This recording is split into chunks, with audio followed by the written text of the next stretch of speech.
Say hello, everyone, and no one, and welcome to another Talking Into the Void. Uh, I'm actually still in a pretty good mood considering the fact that a rodent is what cost me just shy of $320 to have a cable and a wire harness fixed. That was the issue on my truck, but it's fixed and I'm happy. It runs like it's supposed to. And the respect I already had for that freaking mechanic garage that I went to that my cousin works at for their diesel portion of it. I already had good respect from and good admiration, and it went up because, well, they didn't try to fuck me over or anything and whatnot. And it didn't cost me more than I was expecting, so that's good. But go over to here and say, with me as always is Tier Alexander. Tier, how you doing tonight, the day before you gotta go back to work? Oh no. I have Monday, Tuesdays off, my friend. Oh yeah, that's right. It's Sundays. It's I was your gonna work. say you've got it backwards. I'm great. It's Friday's for me. Whatever. I mean, he's TSA, so he probably goes there and just watches people anyways. Hey, I'm just looking at people to feel up. And with us, we also have Angela. Angela, how you doing? I am quite well. It sounds like you might be catching my crud, though. No, like I said, I went to go have a drink of water, and of course, being close to showtime, I had to swallow raw. been drinking my whole life, and it's always particular time frames that you try to breathe water, and you're not a fish. And joining us as well is Mitch the Ripper. Mitch, how you doing? Hey everyone, and welcome back. I will say I should have worked on a outro, but I didn't. Hell, I ought to work on a fucking intro. What? Like an actual recorded intro. That way I don't have to do as much as I want. Oh, right. Okay, so I forgot to bring this up in Tears thing, but it was kind of a big whatever. Did y'all hear what happened over in the UK? What happened? Okay, a guy in England got arrested for mods that he had put on Skyrim. Oh, I think I did. What? I think a trickle of that did float my way. Yes, apparently, a laptop was left at a friend's house, or yeah, it was left at a party at a friend's house for music, and because of whatever reason, someone had booted up Skyrim, and his wife had installed some not safe for work mods on it, including non-human enemies such as wolves attempting to non-consensually mate with the player. Okay. Well, from everything I'm aware of, it's the guy who got arrested because it's his laptop, which he won't get back until like mid 2025. Now, the really fucked up thing that I heard about this was the whole reason this was brought up and everything was because the person who turned them in, or the guy who turned them in, got rejected by said dude's wife. So it's like, okay, so wait a minute, let me get this straight. You tried to hit on a married woman, failed because while she might be into some weird shit, she still is married and wants to stay that way and everything. And so instead you're like, well, I'm just going to get your husband arrested so that way I can go do whatever. I don't know. And what's up, Camel? So in other words, hold on, right. Let me translate this into to tier. He got rejected, got pissy. I'm gonna fuck over somebody who my friend or my alleged friend, you don't see me doing air quotes, just so I can get with his woman. Yeah, dude, fuck you, go to hell. Oh yeah, then apparently the friend also has been posting about it on Facebook, TikTok, Twitter, and emailing the wife's employer. Oh no, see that goes beyond, like there's a line and you crossed it like a year ago. Yeah, like there's some being petty shit and whatnot, but the whole thing of because you got rejected and doing that shit, like now that's some incel shit. Dude, like that's some hardcore incel shit. Like that's legitimately, in my opinion, incel shit. That like actual people that would be considered incels, like, yo, dude, that's fucked up. Why would you do like that? Andrew Tate. Yeah. That what gets me about this that situation that you just explained, my friend. It's dude, there are plenty of fish in the sea. You know, there is somebody. I honestly believe there is somebody for everybody, even me. There's somebody out there for me, and all you had to do is look. Okay, she didn't want you. She rejected you. Okay, ride again somewhere else. You know, Okay, Go on. I'm sorry. I was just saying, it boggles my mind about these nowadays. You want to destroy this whole man's life because a married woman rejected you, and he is supposed to be your friend. Like, loyalty is big to me. Like, Oh I yeah. can't abide traitors. Yeah, I might be wrong on if they got arrested or whatnot, but if anything, the laptop did get seized. And So, again, for what? yeah. Fictional bestiality? Yeah. Well, that's my issue. Okay. Well, Look, go ahead, Angela. not necessarily bestiality, but you're back to they're prosecuting what is it they're prosecuting? Gang rape of a minor's avatar in Yeah, the supposed gang rape in the metaverse. so it's What? not the bestiality part necessarily so much as the rape. The potential non-consensual thing. Still, it's just the UK is seriously a fucking joke for this shit. It I really am is. not arguing that. I'm just arguing what I got you a the question. Here, okay. Let's But- be air a, quotes crime is. let's be a little rational in spite of government. Okay. Okay. Name the victim. That's the first thing. Name Yes, that's my someone, agree. and I want to be clear. In order to be a victim, there has to be measurable and demonstrable harm. Agreed. And made me feel icky isn't that. Yeah. Now, let's continue with a little more logic in the situation, okay? If we can't name a victim, it needs to go away. But also, if I am not mistaken, and I'm not, my modding days only go back as far as Command and Conquer 3 Tiberium Wars.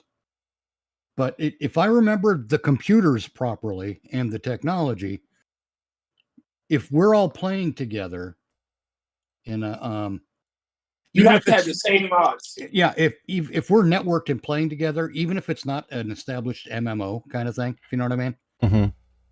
if it's just an old game, the mod has to be downloaded willingly and installed willingly. So where's the non-consensual part? But even then, the game is Skyrim. It's a single. There's no multiplayer aspect to Skyrim. It's a single player game. Then where is the unwilling participant? Because I'm assuming because he looked at someone's laptop and looked at that game. No. And Angela found said that not. Angela said that there was a No, gang rape of an yeah, of an that was avatar. I think for the Oculus Quest, so it was the metaverse type thing. Okay. But it's still just in What's Up, Badger. That Go whole ahead. thing of like Badger? all you had to do was Hey, log man. out. Yeah. All you Pa- had to do was find out who the fuck is letting their underage child play a game where sex is possible in the first place. Well, Well, that's another angle. Well, Well, not now, even that. was the player underage or was the avatar underage? Or The was it player was or was Okay. it something like they used to do back in the day for the crouching over a character to do the teabagging type thing? Yeah, But even that, they still do that. Yeah. even that, from everything that at this point, it wasn't their laptop. If it was an underage child that found it, they had to specifically use someone else's laptop without their permission. There is a crime there that's not being prosecuted. Right. You use my laptop without my permission. That is theft. Well, I mean, it never left the area it was supposed to leave. Someone just booted up Skyrim because the person booted up Skyrim because they saw it on there. Well, I hear that begs another question, doesn't it? Was this laptop used as part of a DJ setup? It was being used to play music at the friend's house or at a friend's house. Okay, so not a DJ setup, but a Yeah. casual. Yes. Hey, I've got a bunch of music on my laptop. I'll just bring that over. Yeah. Okay, now this is where it's going to start getting a little bit sticky, and I don't mean that in a in the manner of a pun. We have to. Okay.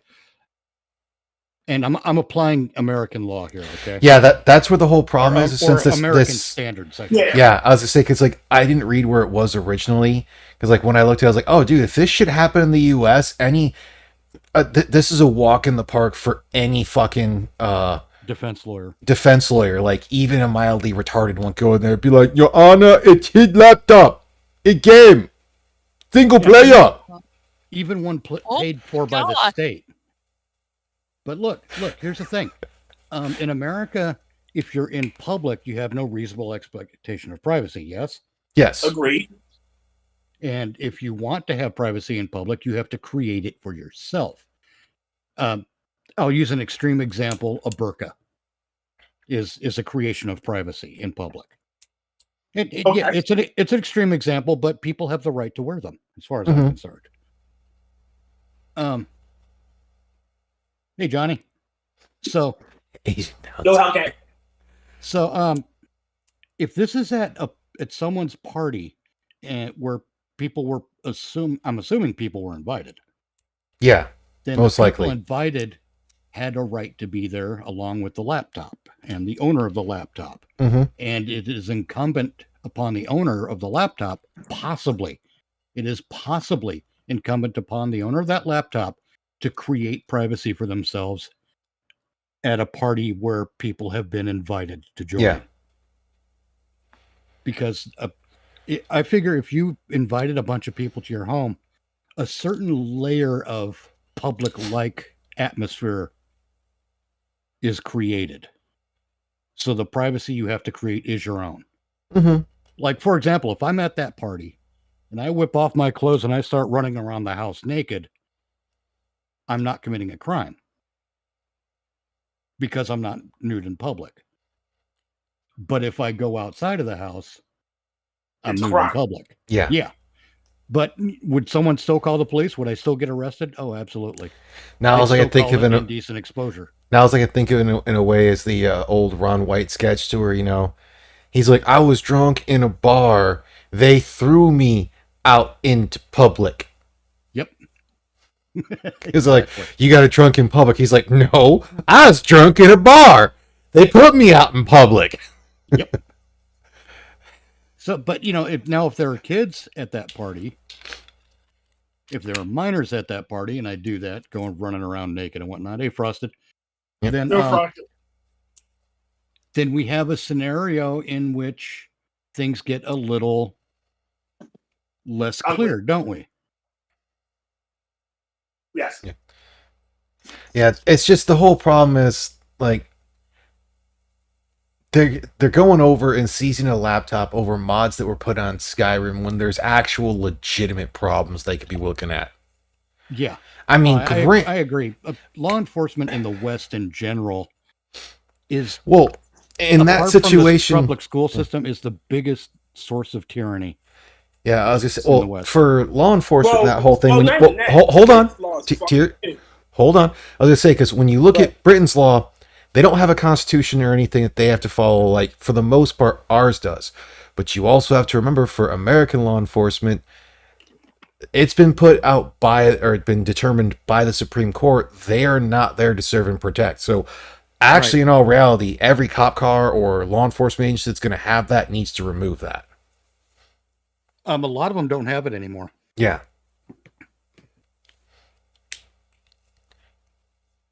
But I mean, hell, okay, there's this one. We'll move to another one that I saw that apparently this happened about half a year ago or so for a thing for a substitute teacher.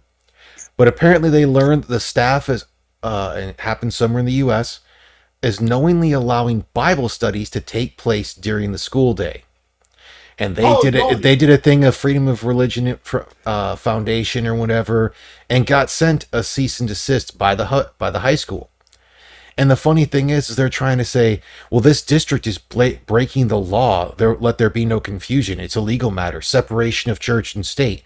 Well, there's actually a very big difference. See, they're allowing Bible studies to take place. If it's a student-led Bible study, the teachers nothing can't they do can do fuck about all, and it's No, not they can't. illegal. That's The right. only way it's illegal is for it to be a faculty or staff member led Bible study. Yep. Yep. That's the part. I'm an atheist, by the way, but that's the part the atheists continually and intentionally, I think, misrepresent. Well, Is that I don't. if the students get together and say, "Hey, we're gonna read from the Bible while we have lunch," it's not a damn Well, thing anyone could do about it. The funny thing about all of that is, do you want to know how I learned that whole fact? What's that? How's that? From a group of guys that I used to play football with from a Christian school, a private Christian school. We were because they wanted to have a football program. Since the high school I went to was smaller, we invited them to join us for 2 years. Oh, okay. So one, we'd have more players, and then they could get an idea of how the thing would roll.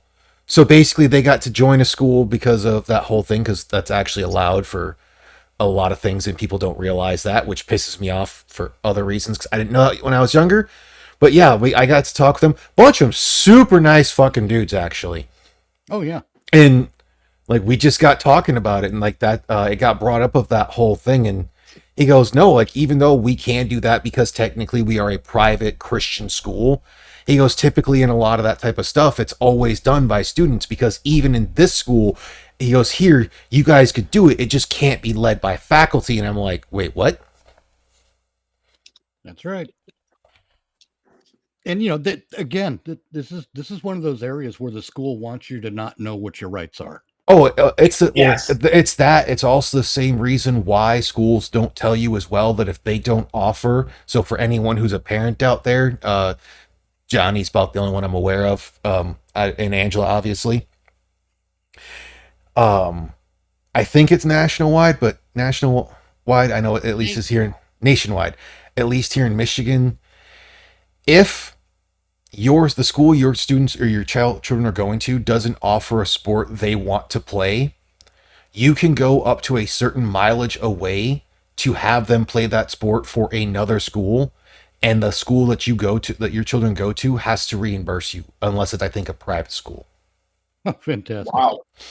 See, my school I didn't know about that, and my dad never brought it up, because I think if he would have, I'd have actually tried to get into wrestling when I was younger. Yeah, maybe. Well, it'll let me get aggression out, and it'd been a double-edged sword if I didn't have the right coach. Let's see. Here's the thing. That's not even aggression you're getting out. It's just energy. It's part of one of the great things about being a kid is Mitch, that's energy. I will say this. I also would have tried using any of that knowledge that I would have gained from that against my brother, who's 4 years older than me. So, So aggression as well. yes, so aggression as well. Oh yeah, look, I'm not saying that aggression wasn't a component. I'm saying that in general terms, when people talk about, you're burning off aggression, no, you're just burning off energy. The aggression comes and goes. The energy, when you're young, man, that fucking sticks around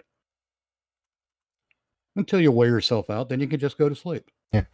Unless it's like, depending on what it is as well, you just have to have that right. In a lot of cases, teachers, people just do screen and go to this one. There's another component to this. I'm going to equate it to post-nut clarity. Because look at how many better decisions you make after you've busted the nut. And busting that nut, well, that's pent-up energy. And that's actually a little pent-up frustration too. But it's pent-up energy that needs somewhere to go. That's why it's frustrating. And having a physical outlet that's non-sexual serves a similar purpose. You think Joe Rogan is into the martial arts just because it's fun? Fuck no. It probably helped to stabilize him and But it also does a thing of discipline and everything, and like that was yes. one of the main Yes. reasons why I wasn't allowed to go into a couple of the one martial arts class that was near me was because all that guy cared about predominantly was trophies. So it wouldn't Yeah, have done see, anything that's- to actually help discipline me. No, Except because for- that's not Yeah. an actual martial art. Yeah. That's a contest. It's a different thing when it's a martial art. Well, no, I want to say it was Taekwondo, but all he cared about was making his school look better. Well, yeah, that's what I mean. It's look when you're It's false bravado. what I'm or- saying is what I'm saying is when you're doing it for sport, it's not the same, and you don't We're doing give it for the- fun. and you don't give it the same weight and responsibility as when it's a life and death thing. A real martial art isn't going to teach you how to beat somebody in a contest. It's going to teach you how to kill an opponent. You know, all the Mhm. shit they try to tell you it's kung fu, they try to tell you it's karate, they try to tell you it's taekwondo. No, it's just choreographed. Kick ass. It's just ballet for people who want to think they're fighting. And it's a contest, and it's all for trophies and Oh, well, that- points. Well, there's a lot of it that It's a does have. different thing. Yeah, there is a lot of it that can be used in real life fights and everything. Oh, sure. Uh, There's some a- crossover, yeah. yeah, there's also a lot of it that's used to also like help self-discipline yourself and everything. Majority of the martial arts styles are actually meant to fight someone else who uses said martial arts style. Yeah. That's why Bruce Lee was so innovative when he came up with Jeet Kune Do. Yeah. Was because Jeet Kune Do was, like he said, how did he say it? Master all forms by embracing formlessness. Be water. Well, that's why like they've also found out in so many cases as well that the mixed martial artists are actually conventionally better than it's like 90% of the regular martial artists. It's one of the reason why one guy had to stop in China because he was challenging a bunch of different masters and he was whooping Day's ass. Oh yeah, And they basically lowered his social credit score so much that he couldn't survive off anything. right. He was defeating the Shaolin and Mhm. whatnot. Oh, and it wasn't just the Shaolin, it was all of them. Yeah. Oh, Because- God, social credit score is definitely. Well, see, that's what karate champion, taekwondo champion. These things are kind of meaningless. Mhm. I mean, that I'm not saying that to take the accomplishment away from anyone. I'm saying it because, it doesn't make you a fighting champion. When you focus on one discipline and that's it, Mhm. you're not a fighting champion. You're a champion of one discipline. That's why the MMA is such a interesting thing. That's why it's always funny because I think the old Bruce Lee quote that I think's typically taken out of context so often is the one. It's like, would you rather it's like face a guy who's practiced 1,000 different kicks or a guy who's practiced one kick 1,000 times? And it's like, well, if he's practiced that one kick 1,000 times, he's probably pretty good at it, or at least he's practiced to make it permanent, not necessarily perfect. But if you know how to move away from that kick, it's basically made him useless. Yep. What's the old saying? I'd rather be a Jack of all trades, master of none. Yeah.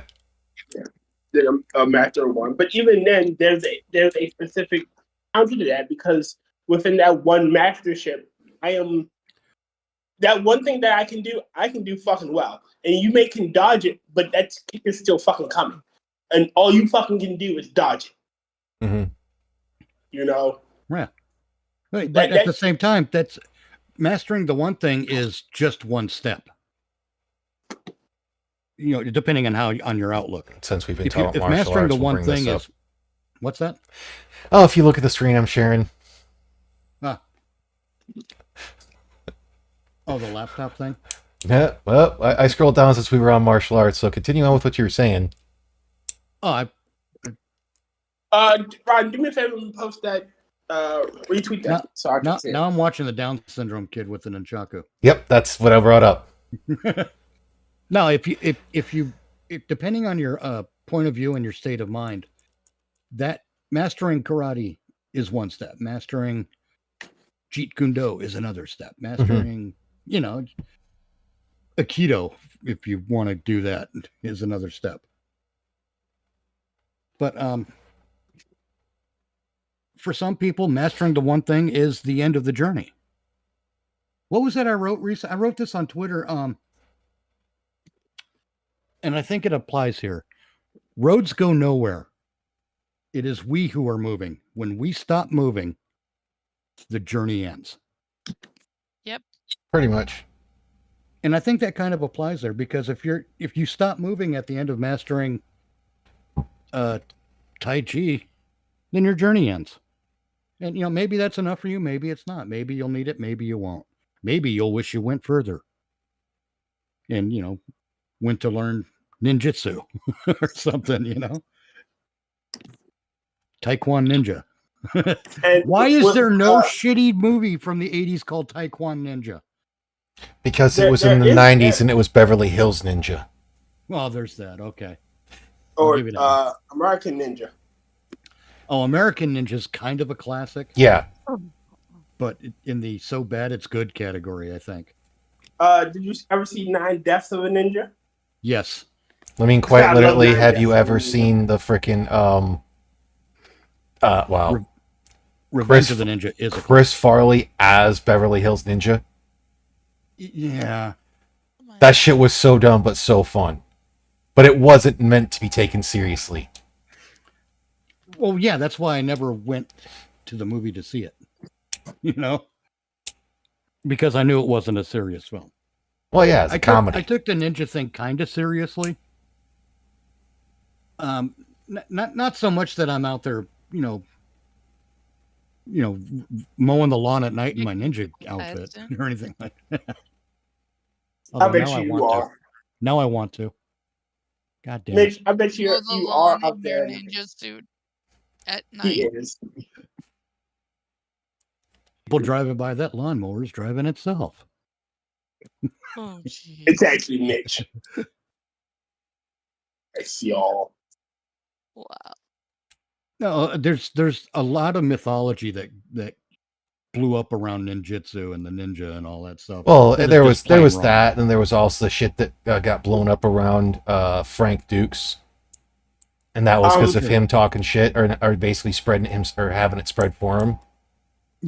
Mitch, really quick. Would you want to know something interesting about Ninja? Shoot, I might know it. They were more loyal than the samurai. Yes. Like, ninjas get a bad reputation for being shifty and disloyal and killers and whatnot. And the That was- samurai are all these loyal people, when in actuality it was the reverse. The ninja were the loyal ones. I Like, mean, whole lords would get abandoned by Yeah. the samurai, but their ninjas stayed beside them. Well, yeah. The ninjas were also victim to bad press Yes. because of their place And in propaganda. society, because they were hidden. That was the big thing. It wasn't that they were wearing masks; it's that they were hidden. You didn't know who was and who wasn't, because ninjas were spies, essentially. yeah. What the? Like whole samurai would just abandon their lord. Like, yeah, dude, you're losing. We're gone. Well, samurai were for sale, but then again, so were some of the ninja. Yeah. Oh, that's why it was basically more dependent on the person than on anything else. Right. It's always So- fun to think that there's some sort of a code that can't be broken, but that's romanticism. Every code can be broken. Yes, it can. It's the person's Integrity and person's morality? moral Yeah. integrity that Yeah. determines whether or not they break their code. I don't like breaking the code. Then I had to put the code back together, and it's just a fucking ass. Oh wow. Put on this.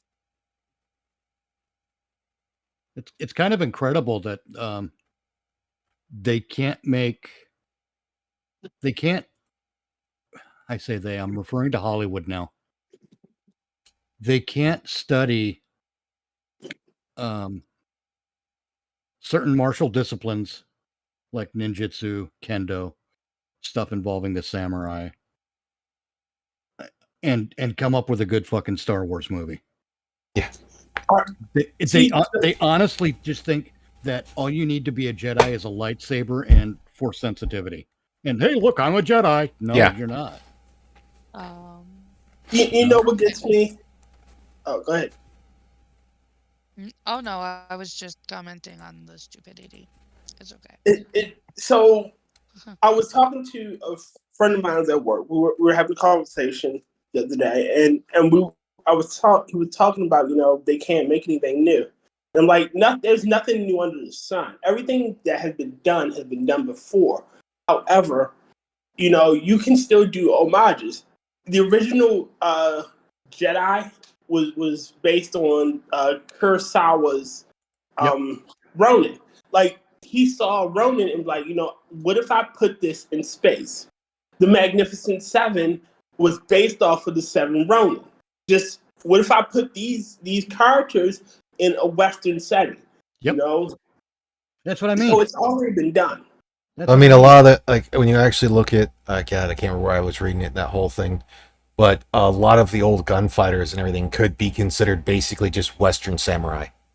Yeah, pretty much. Shit, the Mandalorian. If the Mandalorian was literally, the premise is basically Wolf and Cub.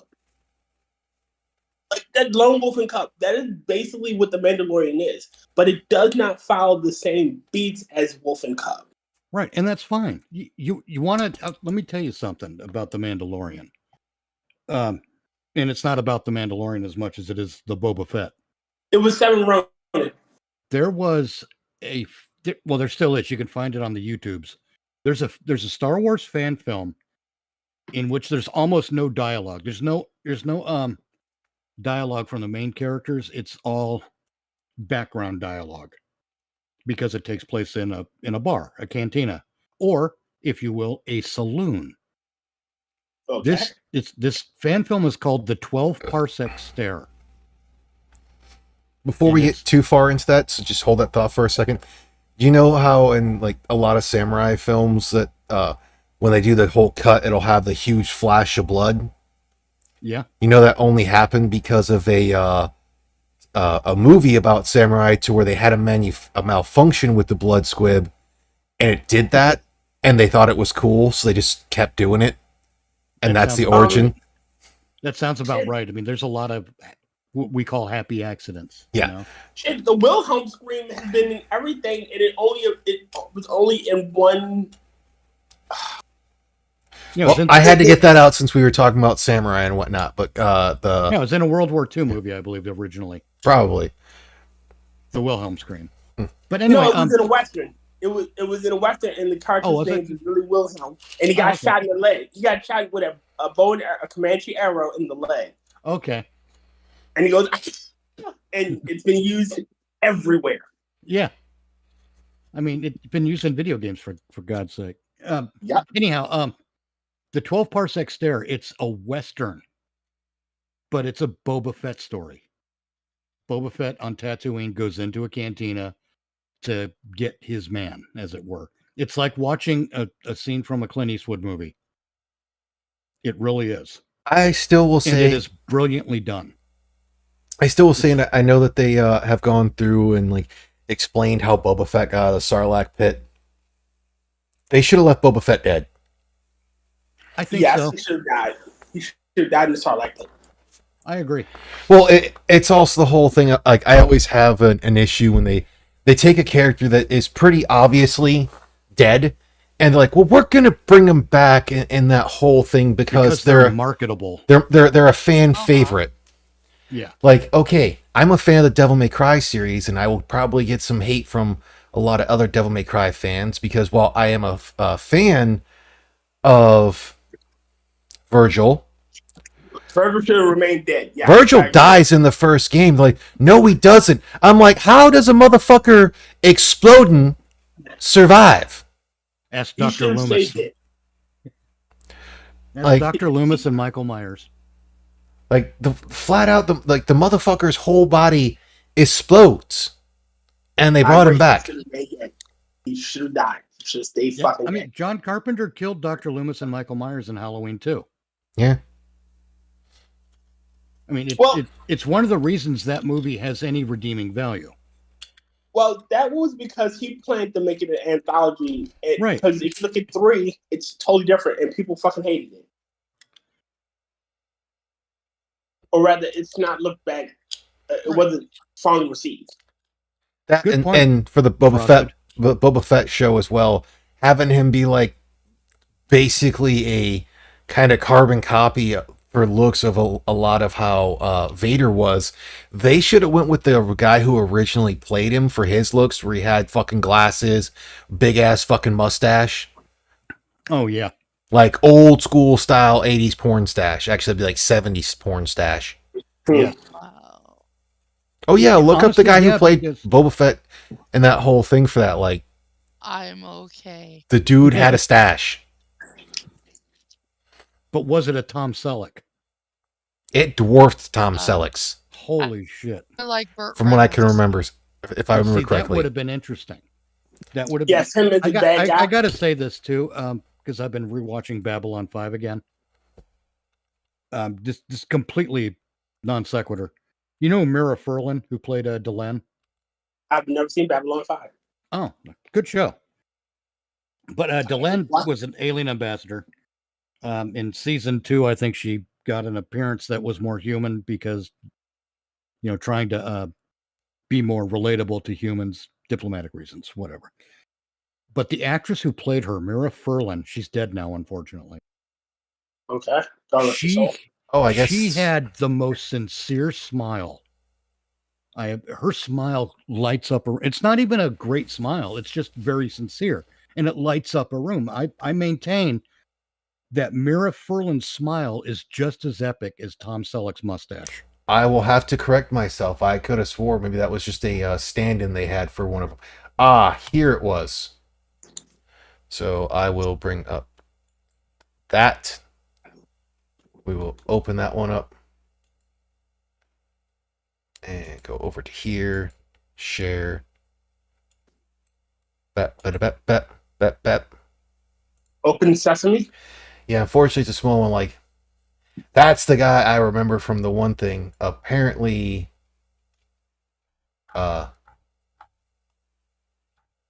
scroll up. This dude's the original actor. I like that. That look is. And So that's closer to how they looked and whatnot. I just like what they did with the Mandalorians. No, even if they had what's his name, Tamura, is it Tamura Morrison, who played Boba Fett? Jango Fett? Apparently, well, the Jango Fett, I think, was the one thing. Well, yeah, it but was- he yeah. did. He wound up playing Boba Fett later, is what I'm saying. Yeah, I probably. think he would have made a good. Still have him play Boba Fett, but slap that mustache on him, man. Yeah. Well, stop having like a bunch of these characters have to believe that they're bald. Like, this is the fucking future. There's nothing that says that they couldn't have had a goddamn helmet but still have facial hair and hair. Well, it's not. It's the Sarlacc pit thing. Is what my assumption is. That's why he's bald. That's why he's got no eyebrows. Is because of the acids in the Sarlacc pit. Then it should have fucked up his face a hell of a lot more. Yes, it should have. He should have been. He should have looked like Vader. Like if Ass is going to eat through his armor and whatnot, then he should essentially become a second Vader lookalike. Yeah. Acid is pretty fucking strong. Yeah. Just like half That's that right. shit annoys me. And like, I understand there's a whole lot of people that are fans of Boba Fett, but it's like, fuck's sake. It always comes basically back to the member berries. It's He the does look reason. like an accountant. It's the reason why I probably will at some point I have to sit down and actually watch through the fucking Legend of Korra, or yeah, the Avatar: The Last Airbender, Legend of Korra, but I don't really want to because from everything I've seen of it, a lot of it for the first like season is remember this, remember that, remember this, remember that. It's like Remember this stop, character? stop referencing the previous series. Like, fucking go out on your own. Frosted writes, Boba's ship is called Slave One. Yes. Yeah. Yes, it is, God damn it. That's okay, look. You guys ever hear We're going to update that to a modern audience, Frosted. We're going to call it hold on, we're going to call it indentured servant half. Yeah. We're going to call it 3/5 of a person. Yeah, there you go. And that's not even what the 3/5 compromise was. That's what I say. We're going to change this to 3/5 compromise. Yeah. There we go. Everyone's happy. Now look. There was a show, it lasted for 2 seasons called Human Target, starring Chi McBride, Mark Valley, and Jackie Earle Haley. This season 1 was a man show. Okay, it was a man action adventure type show on Fox in an age when they were just about dead with those kinds of shows, and it stood out. Everyone loved this show for the first season. Then second season ends, let's make it appeal to more women. And they fucked it up because women don't want to watch women. They want to watch men because women are horny. God damn it. And we all know it. Anyway, getting out of that voice for a minute. The character Guerrero, played by Jackie Earle Haley, was a very, very bad man. He was basically an information gatherer, so he was good with technology, but also great with torture and had no qualms about utilizing it to get information out of somebody. And he would kill you. He was a hired killer as well. And he was a badass. He was the kind of he had that Boba Fett kind of reputation. Okay.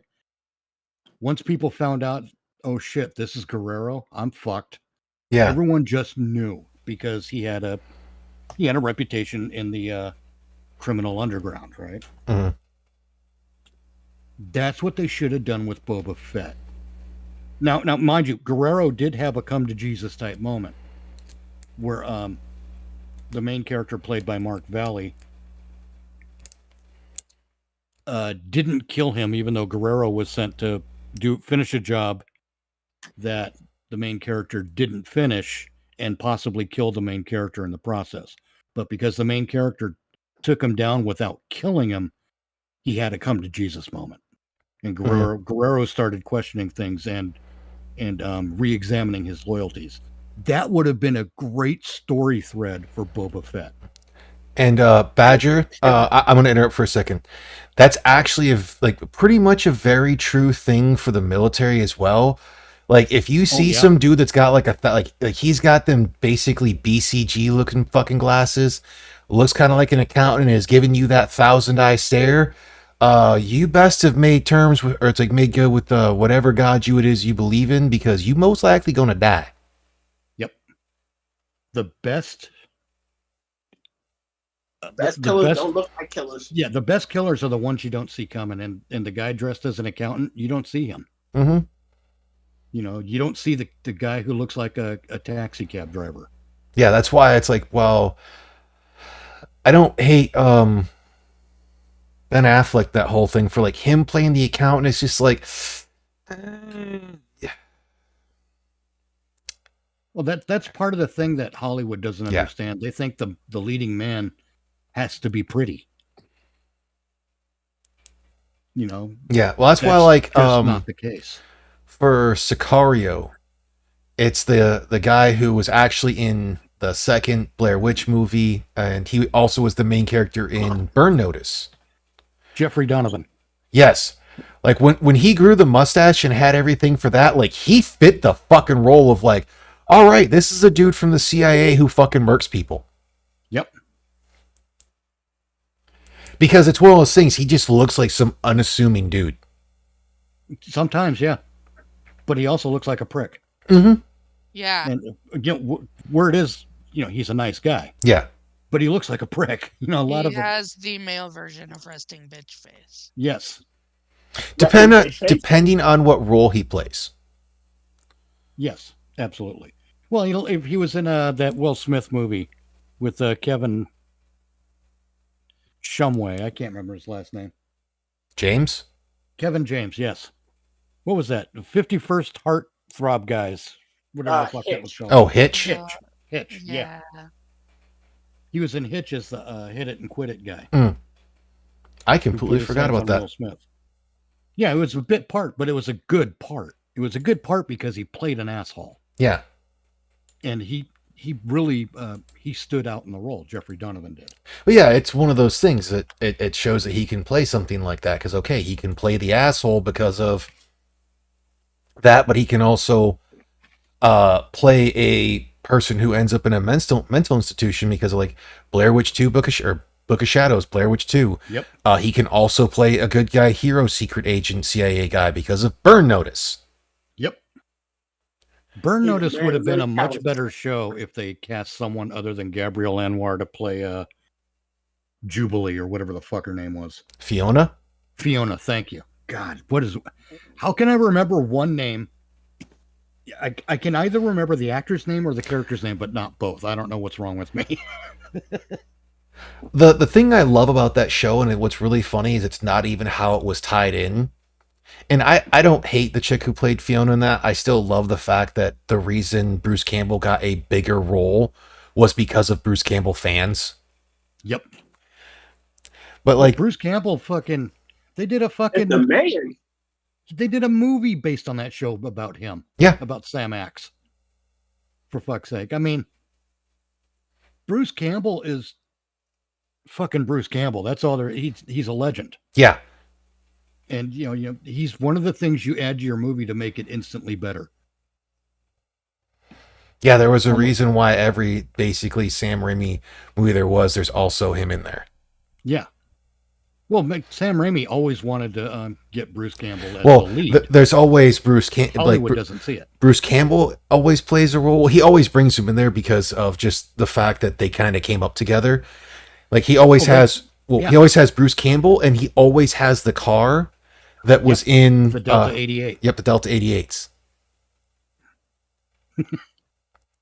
Yeah, I've read Bruce Campbell's book, actually. Which one? The first one he wrote, If Chins Could Kill, Confessions of a B-Movie Actor. I was reading that one as well. That is an excellent book, by the way. It Oh, that title It is is. fantastic. You learn so I have to much look into it. about the process of making a movie in that book. It really opens your eyes quite a bit. And you know, especially back in the days of doing the original Evil Dead, you've got these weren't professional filmmakers. Oh yeah, These like guys with were the totally indie, and they had to innovate on the spot. with the contacts they wore when they were playing the Deadites. They couldn't see shit, and they could only wear them for like 5 to 10 minutes. I think it was like 15 minutes max before it could plausibly damage the eyes. And quite literally, there's one point towards, like, you see Bruce Campbell's wearing them, and before he does the whole thing, like, he has to feel the character to make sure that that's them to then go into the action of it. Right. Mm. And the Yeah. behind the scenes stuff, like the Vasocam. Do you remember the Vasocam? Did you get to that part in the book? Oh, when I was still in the service, and this was before I ever went to Okay. Japan for it, so I don't even remember where I got to in it. Well, the Vasocam was how do I explain this? I don't even know what the proper name for this is, but there's a rig. I think it's not a dolly shot, but it's basically a device you use so the camera moves smoothly, so it doesn't look like so it's not jerky motion, you know, Yeah, when you're panning from left to right. basically a steady cam. Pretty much, yeah. But they didn't have that kind of equipment with the counterweights and the springs and all that shit. All they had was a bunch of lumber. Yeah. So they built a rail out of the lumber to move the camera on side to side. And in order to keep it from juddering, as it, you know, because lumber doesn't move smoothly, they put Vaseline on the rail. And that they called that the Vasocam. Wow. And that let it move smoothly. That's what I mean. You have to innovate as an independent filmmaker. Shit, have you ever seen it's the Twilight Zone episode Love Potion. Is it Love Potion? Fuck, I can't remember the name of the I'm the sure I episode. have, but I've only in the last few days started looking at the original Twilight Zone again. All right, so but they have an amazing shot of the when he enters the library where the doors open up and it just looks so fucking huge. And this was done in like the 40s, if I'm not mistaken. You know, so you're not having amazing technology. You don't have amazing Right. rigging. You just have what you can do to get the shots you want, and it was an amazing shot. Yeah, you had to make it work. Darby and the Little People uses everybody's regular size, and they use a technique, forced perspective. Like they don't do that anymore. Yes, they do. Everything's CGI. No, they actually do that in the Reacher movie, not movie, but TV show. The dude is still he's over 6 foot tall. I think he's like 6'1", 6'2". But you know the character, but the character's supposed to be like 6'7" or 6'8" or some shit. Yeah. So they actually get some people that are a bit shorter to make to be around him in wide shots and whatnot. So it makes a forced perspective of him to be taller. Plus, we're seeing a move back toward that kind of in-camera effects and forced perspective and practical effects too. We're starting to see. Yeah, it kind of goes in toward that because the way it works best. Well, it seems to go in cycles for that. Everything. Yeah, that's true too. Because remember when and thank you, Ken. I want to say it was the 90s where everything was blue screened and badly. Yeah. Yes. It was like blue screen on a budget, and it just looked terrible. What's the movie that comes up? Passenger 50? No, not Passenger 58. I'm thinking of the 57. Passenger 57. Yeah, Passenger 58 was a non-sequel, but it was the same basic story, except it took place in a casino or something. I don't know. Fuck if I know. Skydance or whatever. But no, the guy was a parachuter, and every time Wesley Snipes was shown against the sky like he was parachuting, it was a horrible blue screen. Yeah. But yeah, we had a whole. Anyway, what I'm getting at is, I think the place for CGI stuff, assuming you're not going to do a CGI animated production, because that's a different thing. That's just a different kind of cartoon. And I'm not saying cartoons are for kids. No, I'm actually for that in a lot of things because there are some things that do not bode well from going from page to live action, and I'm tired of seeing everything have to be made live action. Right. I'm tired of seeing. All right, so anyhow, but my point being, you do things as practical as possible, and use CGI just to go in and erase the lines. Yeah, exactly. I got one better for you. I can use two movies, and I'm pretty sure they're both well known: The Abyss and the recent Disney Little Mermaid. You can clearly tell that in The Abyss they were down in the water. Yep. And this movie was made late 80s, early 90s. They're down in that water, and it looks so fucking real because they are real. Real cars under the water. Yeah, because add water to anything, and it adds weight. Yes, but look at Disney's live action Little Mermaid. She's not under, and I get that you can't put a mermaid tail on somebody under the water and have them talk and whatnot. Right. Without it looking fake as fuck. Go ahead, Angela. Or killing the actress. Well, he corrected it with the "and have them talk" because I actually know someone who professionally dives as a mermaid. Oh yeah, I've met some people as well that I've worked with that have done that shit as well. Oh, the funniest video I ever saw of that is the person that's doing it, and as they're going to go to the area where they can get out of the pool so they can end their shift or whatever, right before they get out, you actually see a bubble come out their ass because they farted. Yeah. Ew. That's just funny. It was somebody. But before we get too off track, did want to bring this up to go back to Burn Notice just for a second. What's really funny is even though the opening title or the opening credits for how the thing was, the "I'm Michael Weston, I used to be a spy" goes to that whole thing. We're going to have a little bit of a spoiler, so if you actually planned on watching all 7 seasons, because the show is 10 years old or more, I'm going to spoil it and whatnot. They were able to work it in that basically it kind of gives itself a roundabout because of him raising his brother's son because of his brother dying, obviously, during the thing. And he's like, well, what am I going to tell him? And she's like, and Fiona's the one that's just like, basically tell him this story. So it'd been like, hi, I'm Michael Wesson. I used to be a spy. Yeah. So the whole thing of the reason why, like, when they go into it and you act like they were able to pretty much for the most part retcon it, and the reason of why like the story's being explained the way it is because he's telling it to someone. Yeah. Yeah. That's a nice touch. It's a unknown. It's like How I Met Your Mother. I literally was just about to say that. I wanted to go back to that too because I'm still going to say this one. For How I Met Your Mother is retarded for that whole thing. How does the dude who's the main character of it turn into Bob Saget? He's already a fucking adult. Like, that's not how this shit works. I mean, it could, you know, when you get older, shit changes, and you could always say that shit happened, and he maybe took to drinking or something, smoking. Got plastic surgery? That too. I'll tell you this about How I Met Your Mother. Everyone in that show is a complete asshole except for Barney Stinson. Because he's honest. Yeah, because Barney honest. tells people like it is. Yeah. He's not hiding anything. Everyone else is just an asshole. Ted especially. What a fucking piece of What shit. a frick. Oh, Damn. did I say that? Thank God I've never seen it. I've only seen bits and pieces of it. I actually didn't not like the show. I really like Marshall. Marshall's awesome.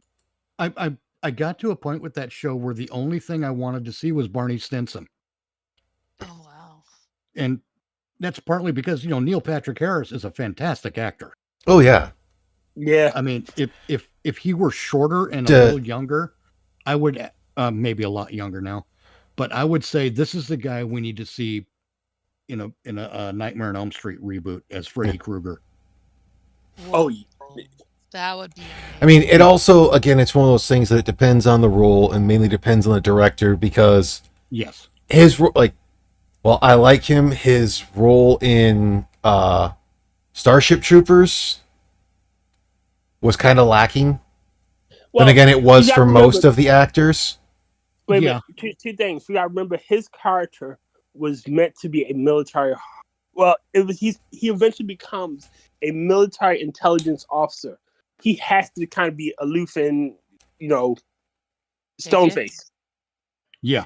Well, he did what he could with that role. Yeah. Yes. Again, it also falls on like I said, the director and everything else, and it was just kind of one of those things of, you know, yeah, he's supposed to be like military intelligence type thing, but also somewhat kind of psychic. Yep. Which I That's want why to he's say in military doesn't intelligence. play into the actual book and whatnot, and like it's fucking Well- weird. Like they finally bring out the nuclear powered robo suits basically in the third movie. Right. Well, the first movie was not a 1-to-1.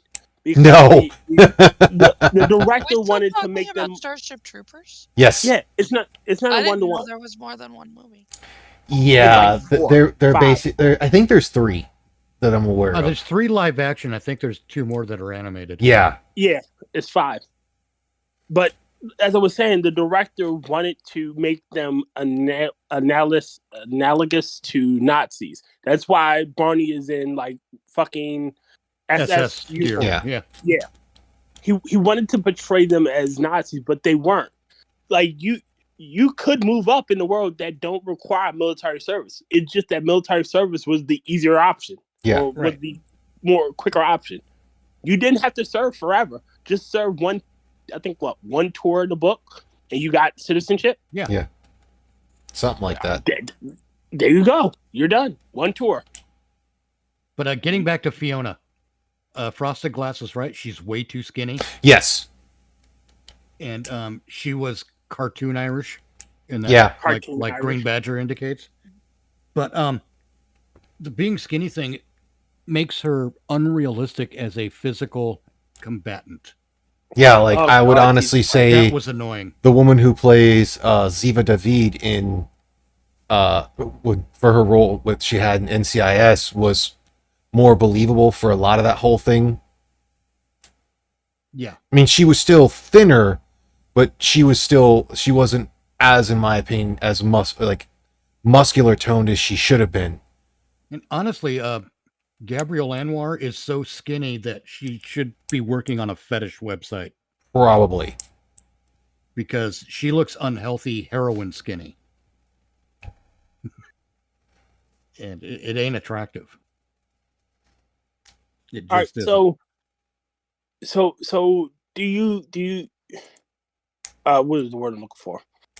There, I was talking to a guy I work with, and we were talking about how in certain things how women should fight. Women should be agile and take pot shots instead of trying to go muscle to muscle, blow for blow. Right. They should probably also be grabbing any item they can to use as a weapon. Yeah, and taking more nut shots than they do. Well, Like, it's supposed to be a technical thing as well because women are typically going to be more in the faster side of things. well, not just faster side of things, but since they're not going to be trying to muscle, they're going to be basically trying to apply proper technique, which was one of the main reasons why, like I said, the Cote de Pablo, how I probably butchered her name, like that's what her character did. It was exponentially better than the chick who played Kate. Because like having the whole thing of because of her doing the shit for the Secret Service, McGee being a geek and everything, her throwing him around and whatnot because of grappling and throwing makes sense, but then to have her kick him in the nuts afterwards when the fight's over goes against character, in my opinion.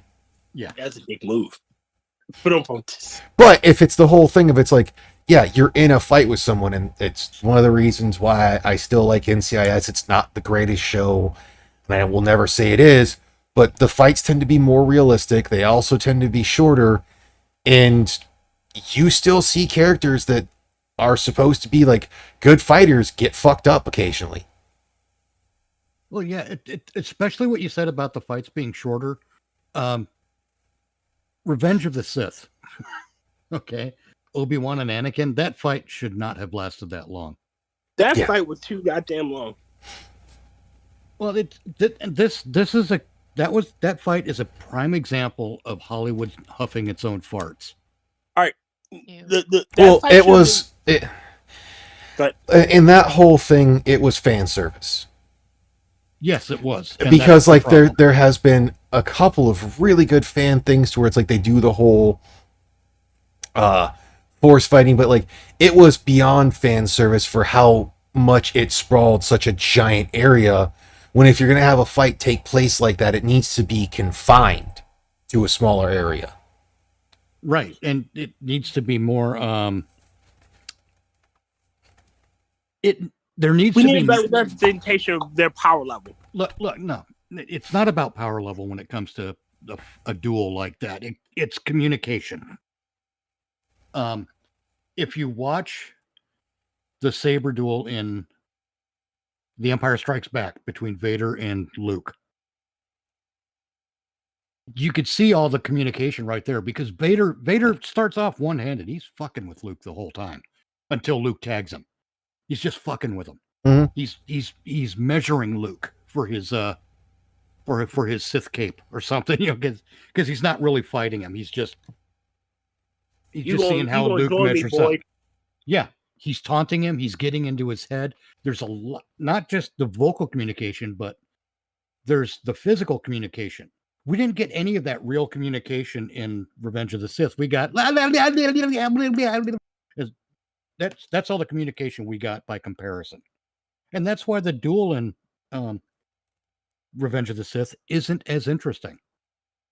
I think the more interesting duel should have been between the major draw. It should never have been a cut. It should have been Palpatine versus Yoda. That should have been the main draw. Like it should have been. They should have never cut between the two. It should have been Anakin and Obi-Wan's duel first, and then the rest of the movie should have been the duel between those two because I don't think so. It had the jarring cut. It literally had the jarring cut in that where they start off in the office and then somehow they're fighting in the Senate chamber. The Senate chamber is further down the hallway. How the fuck did they get there? Well, yeah, see, that's what I mean. You're right, but it covering too much ground. It shouldn't cover that much ground. Yeah, that's just being gratuitous. Yeah, because then it had to have the whole hurling fucking Senate seats and whatnot. Like, again, for any fight like that, like that would have been epic to see them constantly hurling Senate seats because that was predominantly with what the Emperor was doing and whatnot, and this is kind of fallen more into, like, to be kind of a dick about it, Dragon Ball Z territory. Oh Lord! I mean, if you think about it, it's what they're trying to do. Dragon Ball Z, all the Shonen Jump are one big ass arms race. Instead of mastering one thing, you get a new power every season, a new form. I kind of agree with Frosted Glass. Yoda should never wield a lightsaber.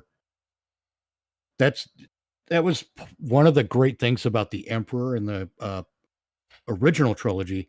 He never wielded a lightsaber. Yeah. I will counter that. What's that?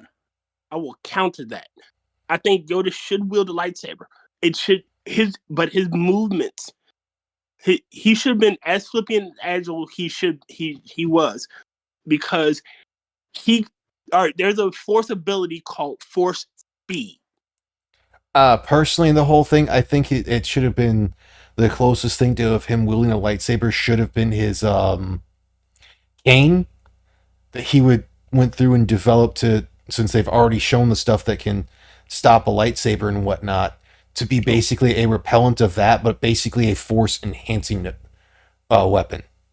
It should, again, but there was an elder Jedi who had a cane, a lightsaber in his cane.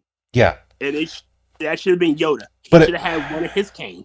No, I think Yoda's cane, if he's going to wield a sword-like weapon at all, it should be his cane, and it should be made of cortosis. Yeah, that's what I was saying, to where it's like, it can still stop a lightsaber, but also have it to be that with specific force abilities, it's to basically use for like the match thing. It's kind of like a wand thing. It just helps direct it better. It should have been a wizard battle. Well, no, I don't think any object should enhance the force. I think that's a silly idea. Okay. Because it takes the ability out of the user. So Frosted is saying, so Yoda is equivalent to Galadriel.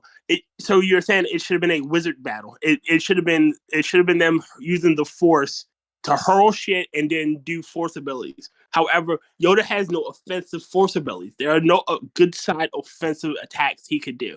Therefore, he would have been at a massive disadvantage. It should have been a lightsaber duel. Well, that's why it would have been the whole Yoda thing. Yoda could absorb the lightning, though. Yeah.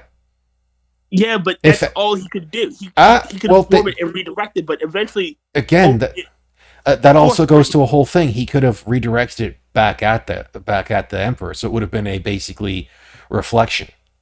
Right. And he would have just stopped using it and used Force Spring or Force Storm or Force, or Force... Right, but Yoda, if Yoda were the master that we keep being told he is, he'd be able to absorb all that. And he has a counter. Or he'd have a counter of some kind. He'd know how to do it. But, we were always told Yoda was a master. We never really saw much mastery. But you also got to remember, like, they haven't seen Sith in 1,000 years. Again, it also was falling to the whole thing tier of, it's falling into fan service of having to have every single Jedi basically have some form of lightsaber battle. Right. And it really ruins the characterization, if you ask me. To be, okay, we have a Jedi, but got to have a lightsaber. Yeah. No, we need to have a Jedi who is weak in the Force and has to struggle to reach the status of knight. There was a master that was so great. He was such a great duelist. He was shit in the Force. We've went over that one, and then like it would also make sense to have a flip side of someone who's so strong in the Force that basically they decide to not even wield a lightsaber because they don't need to. Right. The same way that Luke eventually stopped carrying a blaster because all he needed was his lightsaber. You know, and then you also have the thing that basically because of that the two that are like that, if you're going to go into the past for that whole thing, that basically they're friends. Because the one who is so great in the Force, he sees the greatness of the person who, while they're not Force sensitive, they're just so great with a freaking lightsaber that they could potentially take him on. So like while he doesn't see him as beneath him, he sees him as an equal in a different way. Right. That's the thing is, if we say that, God, forgive me for bringing these two up, that Rey and Kylo are equals. Oh, Lord Jesus Christ. Why did you bring those two? Well, yeah, I brought them up because they suck. There's nothing the actors could have done to save those roles, by the way. But if we're going to assume that Rey and Kylo are equals, it makes sense that they're equals, but for different reasons. This is one thing I don't like about the Jedi and the Star Wars these days is that, if you're a Jedi, you're automatically a level 10. And everyone else is a level 10 too, until the next story where we need someone who's better than the level 10. Oh, that's a constant thing through that's where J.J. Abrams fucked up. Well, no, that's a constant story of almost everything to where the main characters always had to be made the underdog. It's been a main problem with like shonen animes. It's a predominant thing that happens in TV shows, especially with anything that's going to be dealing with typically either science fiction or the supernatural. Like hell, Supernatural is one of the main proponents of it. That like every season something has to happen to make them the underdog again. All right, so there was there's a game that I love. It's called Lost Odysseys. The main character is an immortal, overpowered being, but he has a shit memory, and he can't use his awesomeness to its maximum extent until you progress in the game. It gives a legitimate reason why he can't do it, and it shows why he can't do it. That's what they need. They need a reason why. Oh well, like you said, Frey isn't powerful in the Force, but she's a fucking amazing duelist. However, all her enemies are at range. Well, that's one of the fun things about for a satire of all those things. You can even look at Superman in that whole aspect, but like One Punch Man is so fun, in my opinion, because Saitama, through regular physical training, broke every limit pretty much, and he's the Deus Ex Machina of said universe.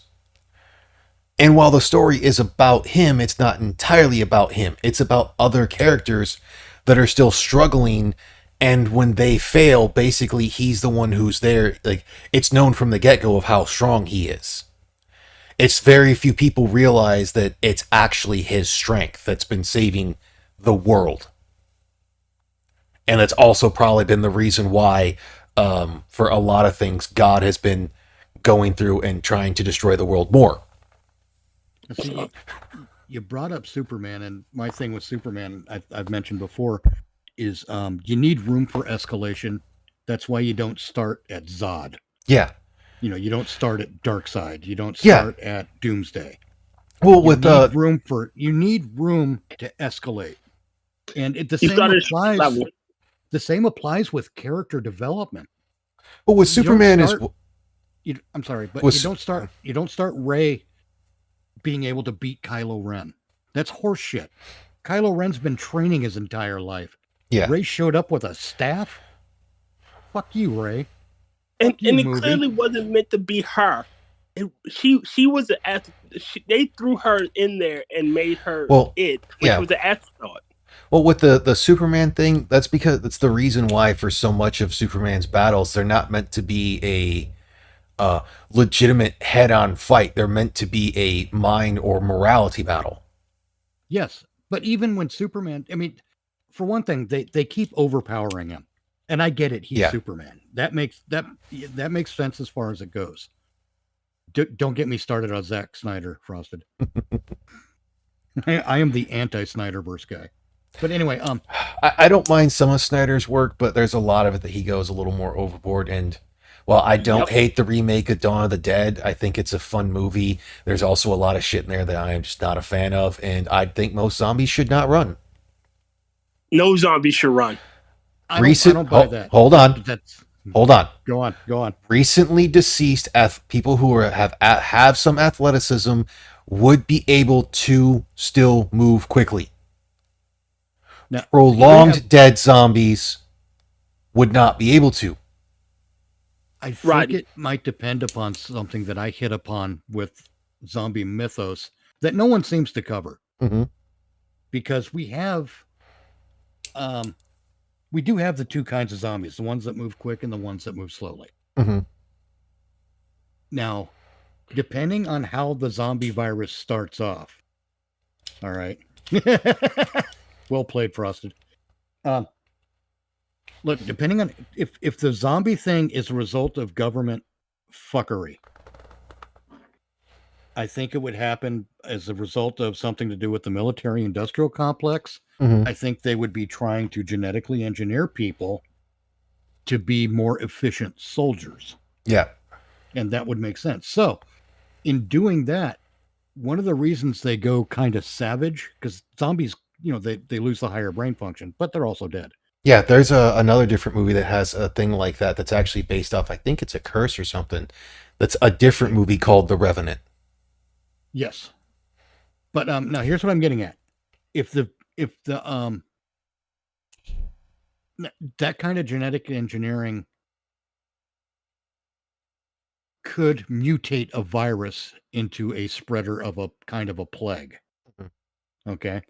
So it doesn't start off as a virus as a way to transmit it, but a virus, someone gets sick, gets a flu or something, and that mutates with the genetics from the Well, yeah, and it's DNA gonna. resequencing and all that shit. And what we find out eventually, because I think part of the allure of a zombie story is, how did this start?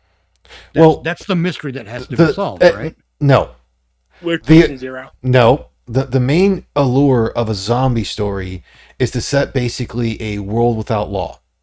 Yes. Well, So it's survival. It's without rule of law in that whole situation and how people are going to react.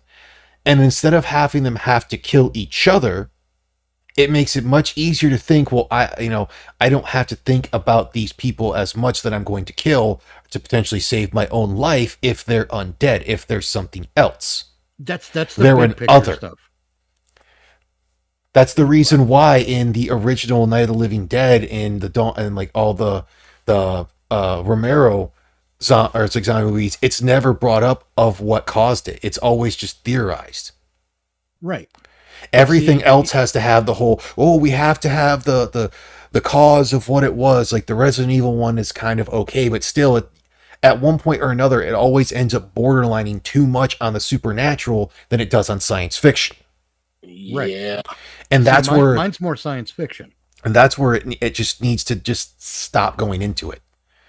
See, my thing is, I think the zombie idea should encompass many things. Like it's about survival, it's about lawlessness, et cetera, but you can also have that mystery element of, how did this start? This is where The Walking Dead fucks up, because The Walking Dead, they go somewhere, find a safe place, it goes to hell, then they go somewhere, find a safe place, it goes to hell, lather, rinse, repeat, and it's boring. Yeah. And it's fucking boring. You gotta plan a show like that to have an ending. And I think the ending is where you reveal finally what caused this.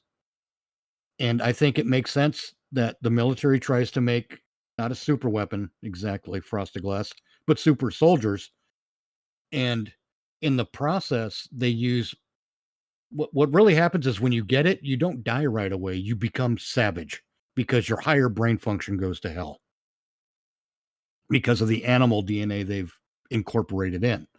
But even then, animals are capable of basic cooperation, and they have hierarchy and structure. Yes, they are. But the virus does kill you, and you keep going. Well, the problem with The Walking Dead it's interesting that people don't realize is The Walking Dead is not a post-apocalyptic zombie TV show. It's No. a soap opera Yeah. that happens to have moments with zombies. Like if you Right. look at season 1 from what they took off of the book or the comic book, The Walking Dead, the first season and parts of the second season are major personality archetypes in a post-apocalyptic world. Yes. Straight up. Yeah. And then it does play off like a soap opera. and then it goes off like a soap opera. That's why it's like, That's why it doesn't end. yeah, that's why it doesn't end. That's why, like, But- I'm not a fan of the Return of the Living Dead series, because when they burn the No. bodies, that whole thing should destroy the virus. It shouldn't put it back up in the air. And it goes far too supernatural for how long the things can be dead for it to be revived. Right. Now, Especially getting- considering the fact you'd have, like, somehow a skeleton that still has its eyes and brains, although those would liquefy with putrefaction long before the skin does. Right. But follow me along here. Yeah. 'Cause I think you'll enjoy this concept. At least I hope you will. I know I do. Now the virus gets into you, and because of the animal DNA used to create the soldiers, that's now piggybacking on the virus. It destroys your higher brain function, turns you savage. Okay, I'm Animal-like. following you so far. But even like you said, you're still capable of cooperation, but whatever, you're still a savage. Then it does eventually kill you, and you keep going. And I think the reason it's going to keep going is because it wasn't just animal DNA; there was plant DNA in it too. Because to make a more efficient soldier, you want to decrease the weight they carry, and a lot of weight they carry is food. Yeah. And if you can, So if you can make these soldiers photosynthesize, they don't need to carry as much food, more efficient. better So in a killing lot of machine. cases, kind of closer to like The Last of Us has done, to where they're still somewhat zombies, but the virus isn't really virus based; it's more fungus. The cordyceps. No. It's the formula they use to create these soldiers has plant and animal DNA in it. Well, the reason why, Specifically to perform specific tasks. I understand what you're saying. Go ahead. Let me get it out. And this is how we explain tree zombies. I hate these guys. Sorry, Frosted Glass is being funny. This explains the fast and slow zombies in two ways. Before they die, they're still fast. When they've just gone savage. But after they die, they can still be fast for a little while, but only during the daytime, because that's when they're absorbing and converting the sunlight to energy. So in areas But- to where there'd be UV light. Right. Yeah, but But see, when it gets to sundown, the zombies actually slow down. but that presents a problem of mechanics. Rigor mortis sets in, your bone, your muscles and stuff start stiffening. Right. That's still going to be a thing. So you can't run So- with that.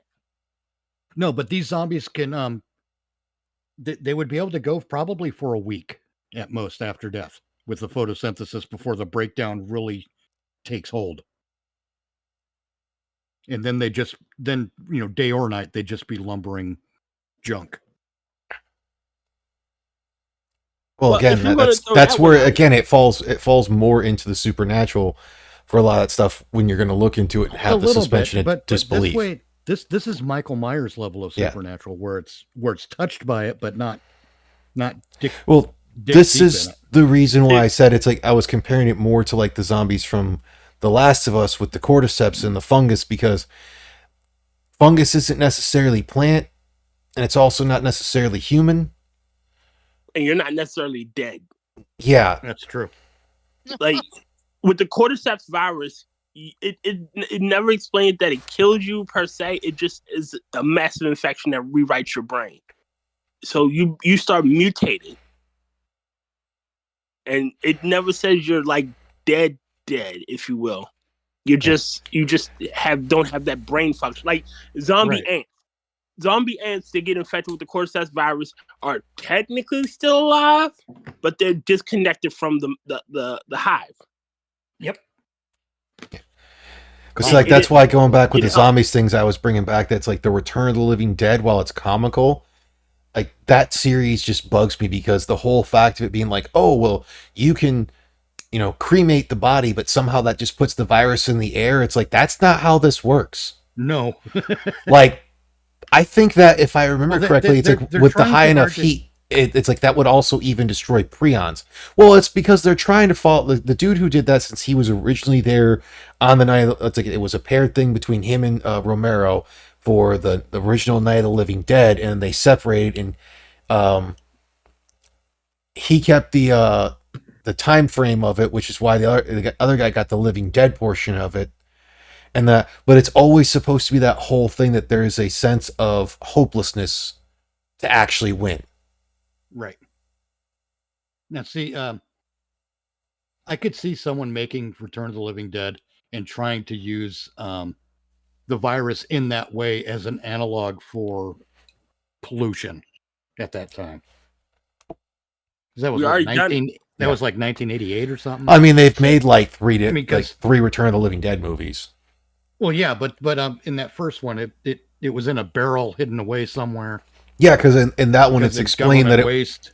Yeah, in that one they explained that it was because of the whole government thing, and then Yeah. two guys who happened to work in something or other found it and opened it up, so they got hit with the virus and they got to slowly turn.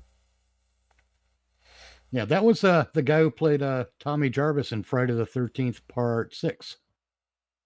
Jason Lives. It was. I cannot remember the name of the movie. Was it not Reanimator? It was a zombie movie, and I remember this vivid line: "Get that goddamn screwdriver out of my head." And I can't remember the. God. You know what I'm talking about, though, don't you? Oh, it's vague. It's in my memory, but I can't really pin it down. It's an old movie, and it had the same premise where it's something. These waste things was tucked away underneath a bridge, sealed up by dynamite and whatnot, and somehow these two idiots find it and unleash it. Well, I know I in can't- in one of the Return of the Living Deads, I want to say it's the one after the first Return of the Living Dead. They have that to where it's like they're stored in there, and it's a kid that finds it. Like it's a couple of kids. Yeah. Wasn't that the sequel where it went all punk rock? I believe so. No, Yeah, I think was it- that's they did- I think that's the sequel after that. Okay. Because there's supposed to be like 3 of these movies, at Yeah, least. I I think want to so. say. Oh, could we address that trend in movies while we're talking entertainments? The trend of calling a trilogy something that is not a fucking trilogy. Yeah. There is no Star Wars sequel trilogy because that's not a trilogy. No. Return is- of the Living Dead. Um, Is it Return of the Living Dead? Yeah, Return of the Living Dead. Part Yeah, 2. hold but on, I the gotta punk pull out rock one here, one is go a ahead and- different one. But, No, I'm talking about the goddamn screwdriver out of my head. Yeah. have you guys seen the Equalizer movies with Denzel Washington? I've seen the first and the second one. I haven't seen the third. I've seen the first one, but I haven't seen the other ones. I have a not watched them because I prefer this. I really. I mean, honestly, It's gonna destroy it. I would say that they should have just used a different name. yeah. They should not. It should not be Robert McCall. Yeah. In fact, I would be perfectly fine if we remember because they did fake Loomis in Halloween Kills. Yeah. If they did fake Edward Woodward as Robert McCall working with Denzel Washington when they were younger and teaching him the ropes and whatnot and explaining why I do this now and I don't work for the company anymore, blah blah blah. And have Denzel Washington be a new character who's continuing the Equalizer business. Oh, yeah. That would have been awesome. Yeah. Yeah. But I mean, for what it was to do like a generic movie style like that, to where it's pretty much somewhat of a revenge movie and whole thing, it would have been fine just to have a completely different movie or a different name for it. Oh yeah, I agree. Because they are generic movies. And They're- it was they're not the Equalizer. third And- Return of the Living Dead in '93 that was the more punk rock one. Okay. But don't get me started on that, Johnny. The Queen Latifah TV show where she's playing McCall? No, right out. Yeah. Fuck that. Don't even. At least she's not I'm as sorry, bony as what? Yeah, Yeah, Queen Queen- Latifah's playing McCall in She's the equalizer. yeah. I she's equal- exactly. Yeah. See, like, I'll still put it this way, and sorry to interrupt for saying, like, while it's definitely, from everything I'm aware of, it is not the TV show, which I hadn't watched. I personally don't think it takes away from the TV show. Basically, I would look at it as in, okay, I can kind of compare it this way. I like the Dark Tower movie. The Dark Tower movie is not the Dark Tower books. They are two Damn right. separate things. And you have to make them very separate. I'm afraid that there will be too much similarity to be able to do that with the Equalizer. From what I'm aware of, the real similarities they have is just the name, and it's like is originally for the first movie just the name, and then the subsequent is, at least I haven't seen the third, but at least for the ending of the first movie and the beginning of the second movie, of him basically going out or like being reached out to by some people and helping them. Yeah, he's Yeah. he's still kind of helping the downtrodden, Yeah, or people who have no other option. because There's basic. nobody else that will help them because they don't. Oh yes, because like for the first movie, a little bit of spoiler, like the person he's actually helping in there is Chloe Morris Grace's character, that's a Russian whore. Yeah, That sounds about right. but And the way the whole thing goes along and how it kind of expedites and everything. And, you know, he I will also say- helps out some other folks as well, but it all ends up having yeah. to do with that as well. Yes. I will say this for the Queen Latifah version. At least she's not Gabrielle Anwar thin. Hmm. So you can imagine she's got something behind the punch. Here's my thing. I actually really like Queen Latifah. She is an actress that I enjoy watching. And I even that, just wish they didn't have to turn and call everything the same thing. Make her gay, put a woman in it, make her gay and lame. yep, Ha. pretty much. The thing is, I brought up the Equalizer because I don't think Denzel Washington's doing a fourth movie. Probably would if the money was right. But they're going to call that I've heard people call that a trilogy, and it's not. It's a The quadrilogy. stories are not connected. Yeah. They have the same guy in them, yeah, but that doesn't make a trilogy. No, like so far from what I've seen, and I still have to watch the fourth John Wick movie, you could say the second, third, and fourth movie are a trilogy, while the first movie is a standalone introduction. Yeah, I could see that possibly. Because the first movie, while it has some entries into it, it doesn't get into as much of the whole thing with the those who sit at the table, and all of that gets brought into it starting in the second movie, goes further in the third movie, and it goes exponentially further from what I'm aware of in the fourth movie. Right. Johnny, you nailed it, Johnny. It's a moderately connected anthology. Yeah. Not John Wick, but The Equalizer. Yeah. Now, That works too.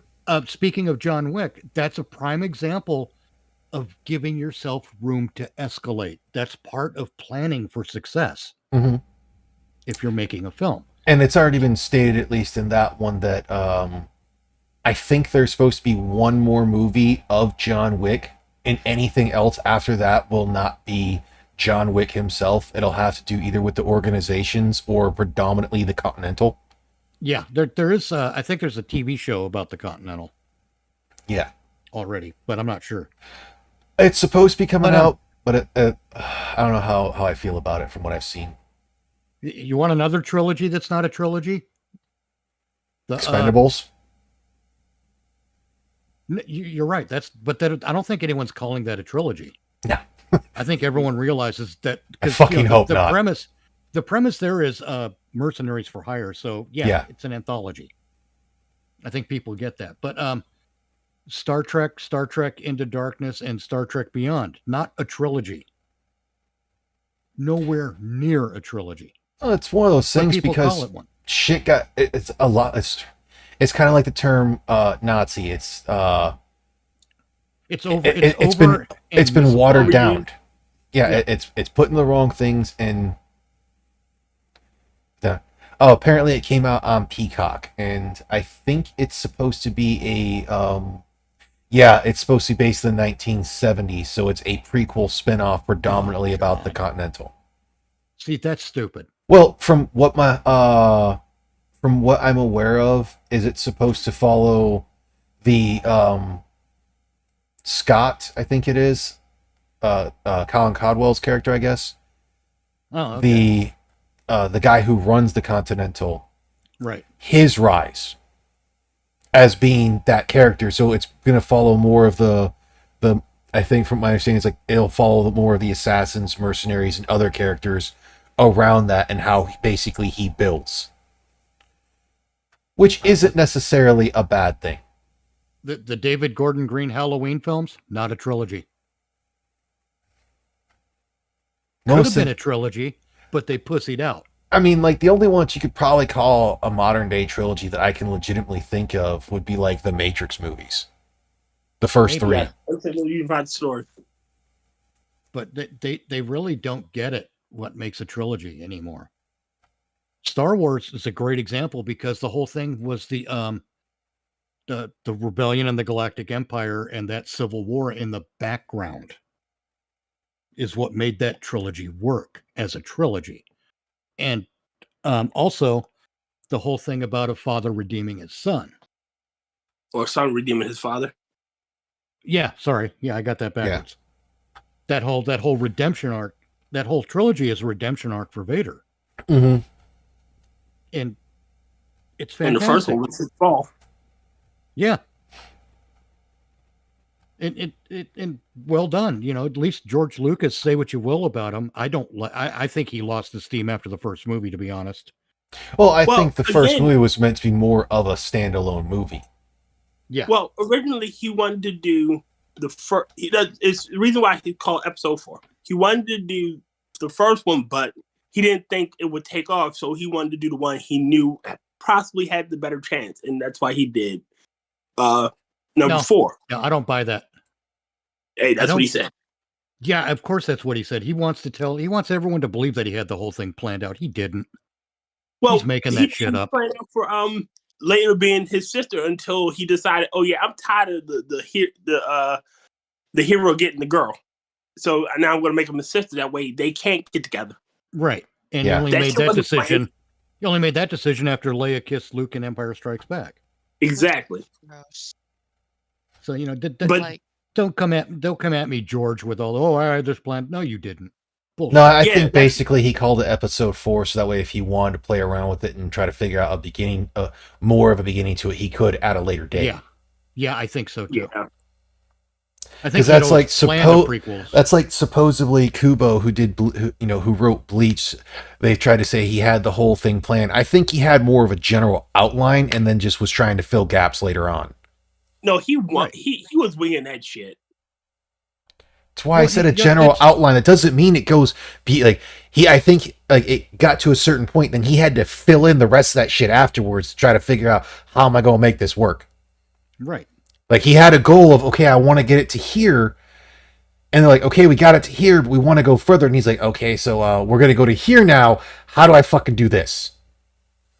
Right. And the other part of the equation is that no one wants their movies to end or True. their story to end, okay? And they have to end. Yes, it's a yes and no thing. And that's where, again, to go to the Dragon Ball Z thing, I have an issue with that is because you can have the series continue, but at some point or another, you have to have a passing of the torch.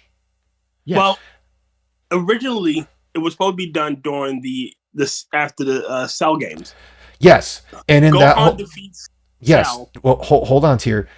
And what's really funny is everyone thinks it's because of Americans that they brought Goku back. No, it's because of fucking weeb ass fans in Japan that went, "Where Goku? Why for no Goku?" Yeah. because they're fucking retarded and couldn't see that there was a blatant bringing of there, a passing of the torch.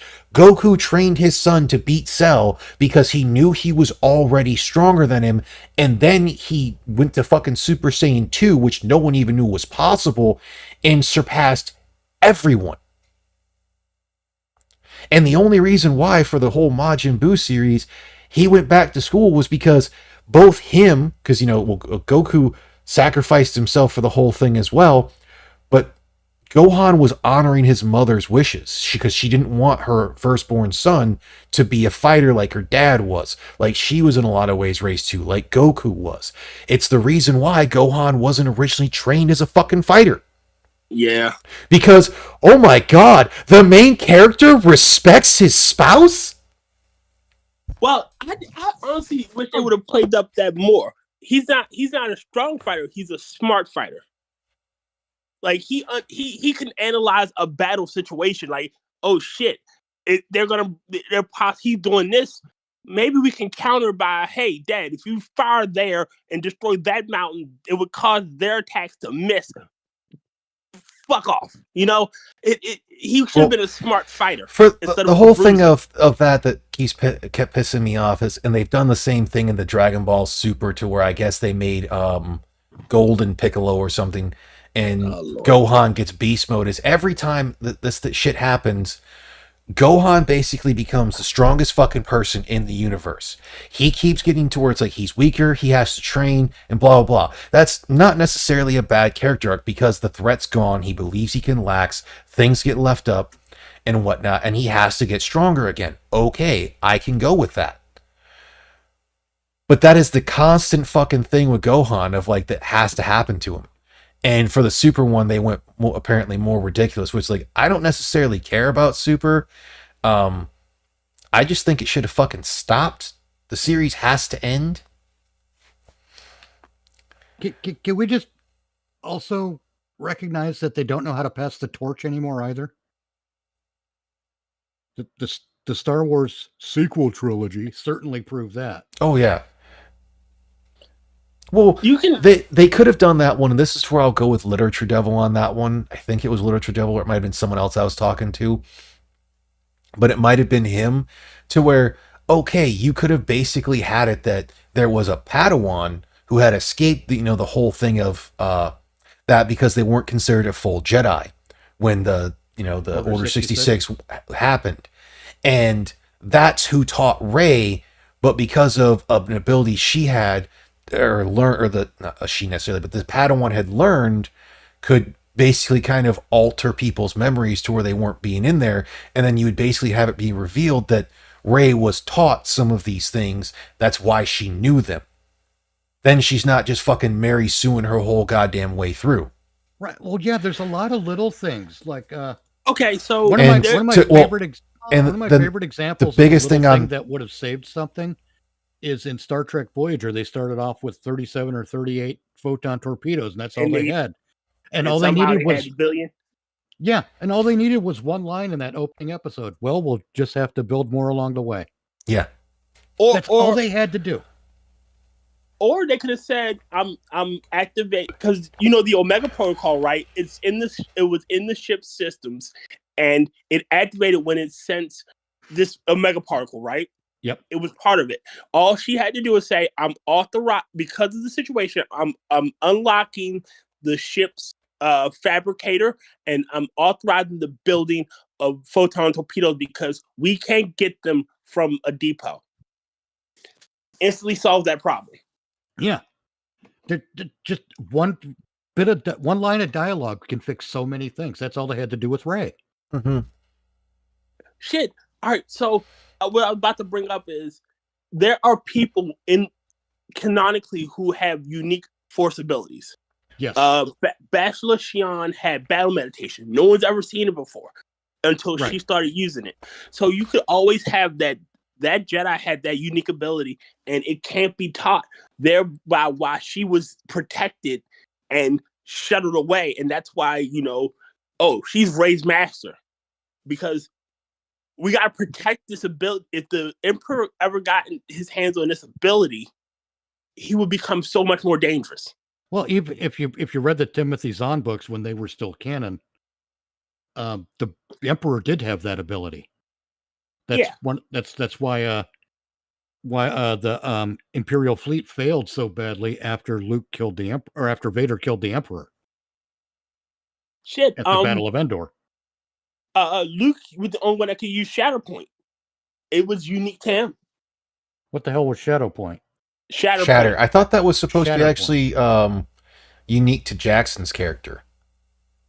No, it was unique to him. Luke was the only one that could use it.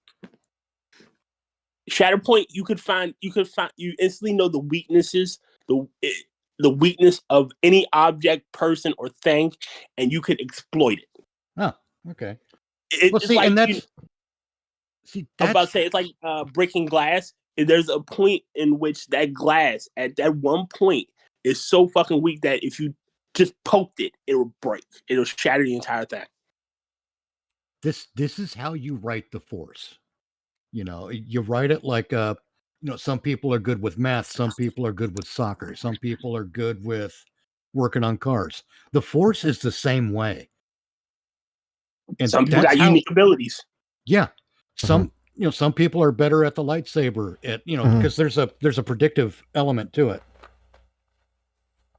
Well, no, I would say the lightsaber can be trained because it's an object, not necessarily. Well, yeah, the basics can be, but the knack for it, that's a different thing. Yeah. I mean, again, that's why Obi-Wan had a knack for blade combat, sword combat. Form 3, yes. Sorry, you. No, I don't buy this Form 3 shit. That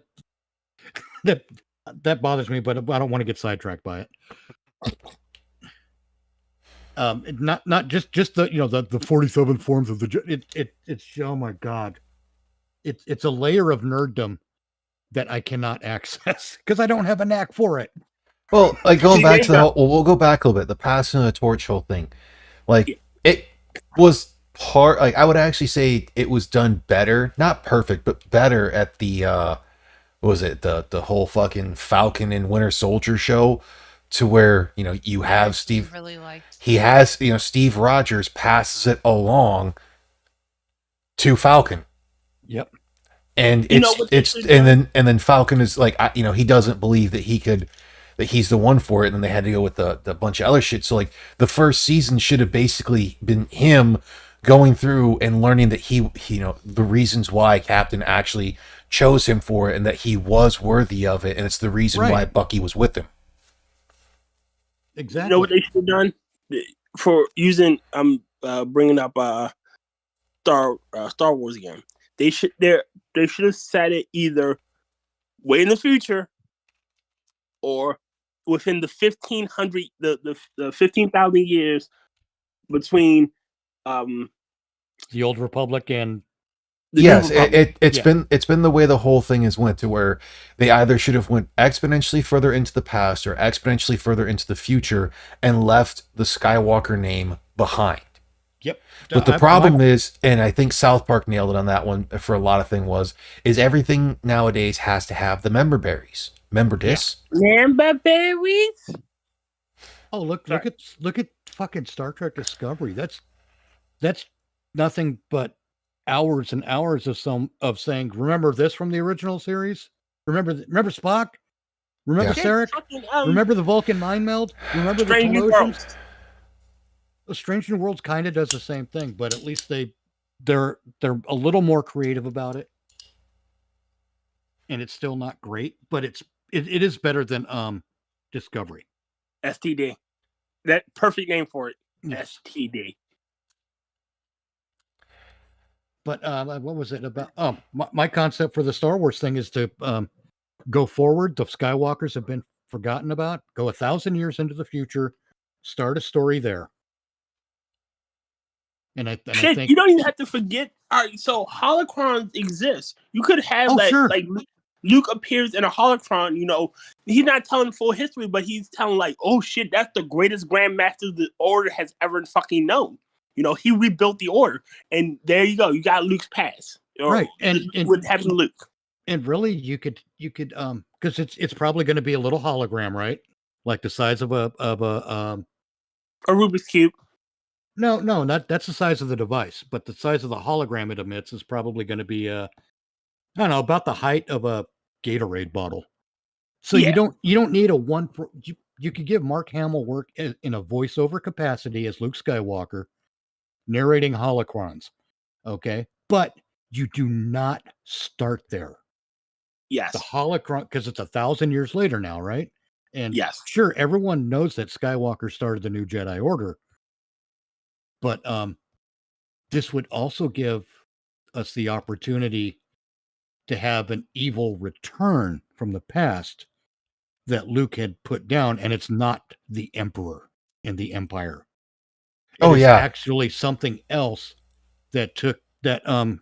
Maybe this is something else that after 3 seasons of a regular fucking show, we find these holocrons where Luke's talking about this thing and is describing this exact same fucking thing that's going on now. Holy shit. Well, yeah, because This like is what we got going on now. yeah, because And like it that turns was out that this is a resurgence of something that caused the New Republic and the Imperial Remnant to join forces. well, yeah, The because like young- that's the young that's T. that's the way it was supposed to be for at least the was considered the canonical stories for after the original 3 Star Wars movies, to where it was basically beings that were force resistant. Yeah. That's why the Death Star was Yuuzhan created. Vong, wasn't it? Yeah. Something like- Yuuzhan Vong. Yuuzhan Vong, yeah. Right. Planet Destroyers. Yes. But no, I wouldn't go for planet destroying shit again because Well, that's And that whole thing as well, it was also, it's like they were force resistant, especially to the light side. So they could still be hurt by dark side stuff. So that's the reason why, for like, once it got realized that it wasn't just Luke, but it was others that he had in his order, going up against them, realized that, and they changed the order away from just looking at the light side. right. They went.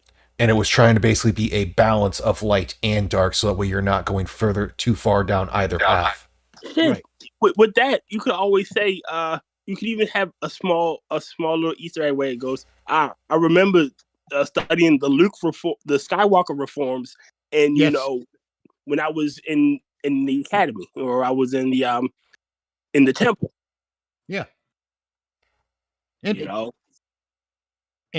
take it. I would actually take the Jedi training out of a religious context as part of the because that was part of the problem with it, was they were too Insular.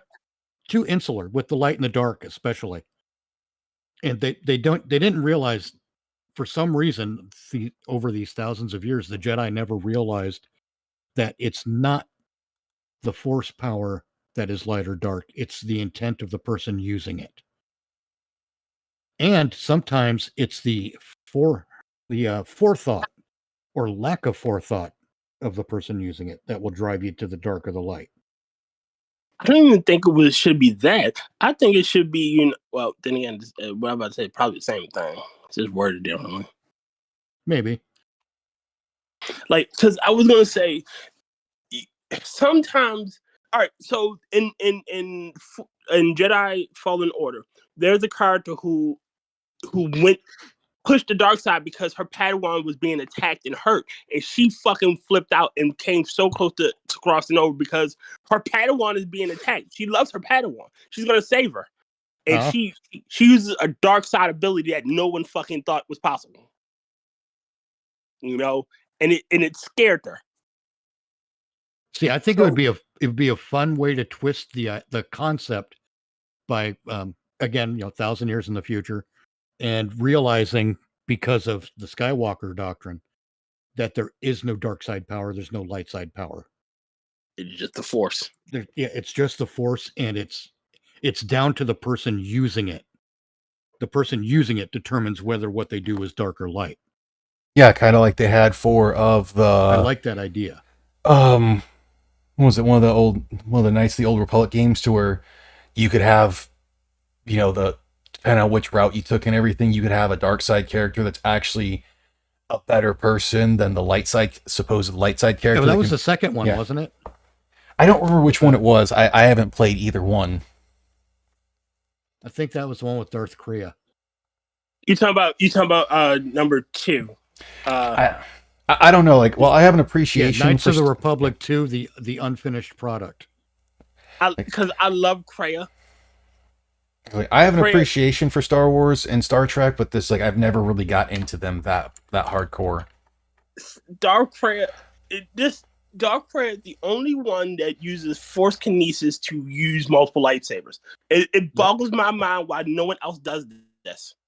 Or while no one else decided to, okay, I saw where they turned their lightsaber on, so mid swing when they go to block it, I'm going to use a Force ability to turn off their lightsaber. Well, see, Oh, I bet this is my theory about the Force user lightsaber discipline, is that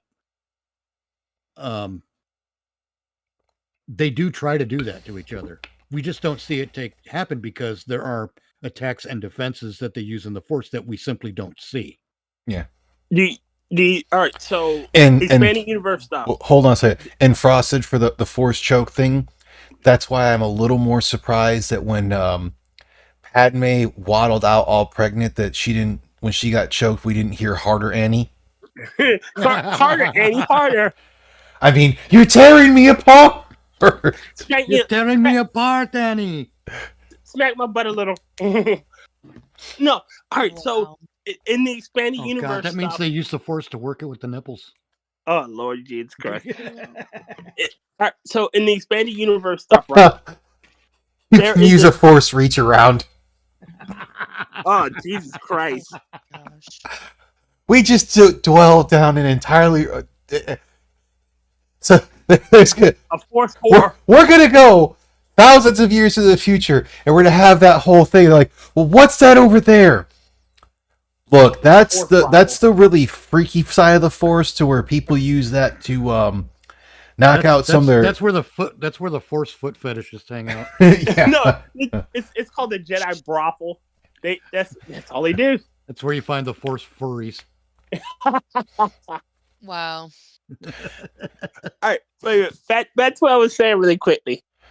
We call them a Forstitute because they're a prostitute, but they're a Force user. So one way or another, you're getting off. Oh my god. Oh God, Force BDSM. Wait a minute. All right. Let me. Oh. all right, Brings a okay. brings a whole new meaning to a female Force user taking on five guys. He thought you might Ooh. follow. He thought you might follow old Obi-Wan to some damn fool gay pride parade like your father did.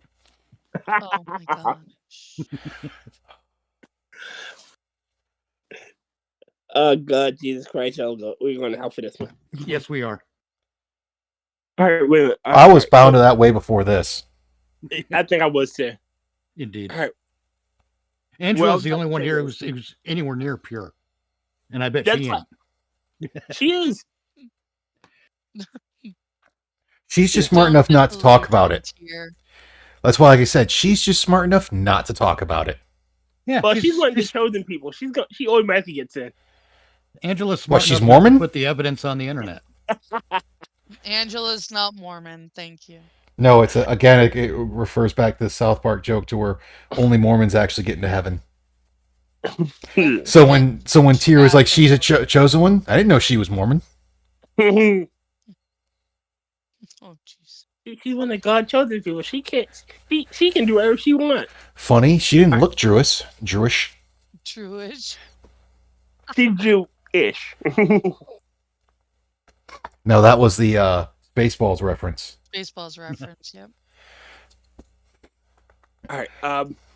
Wait a minute. So what I was about to say was, all right, there's a lightsaber style that basically mimics Azuichi, which is drawing your saber and turning it on and off mid swing to fuck your opponent over.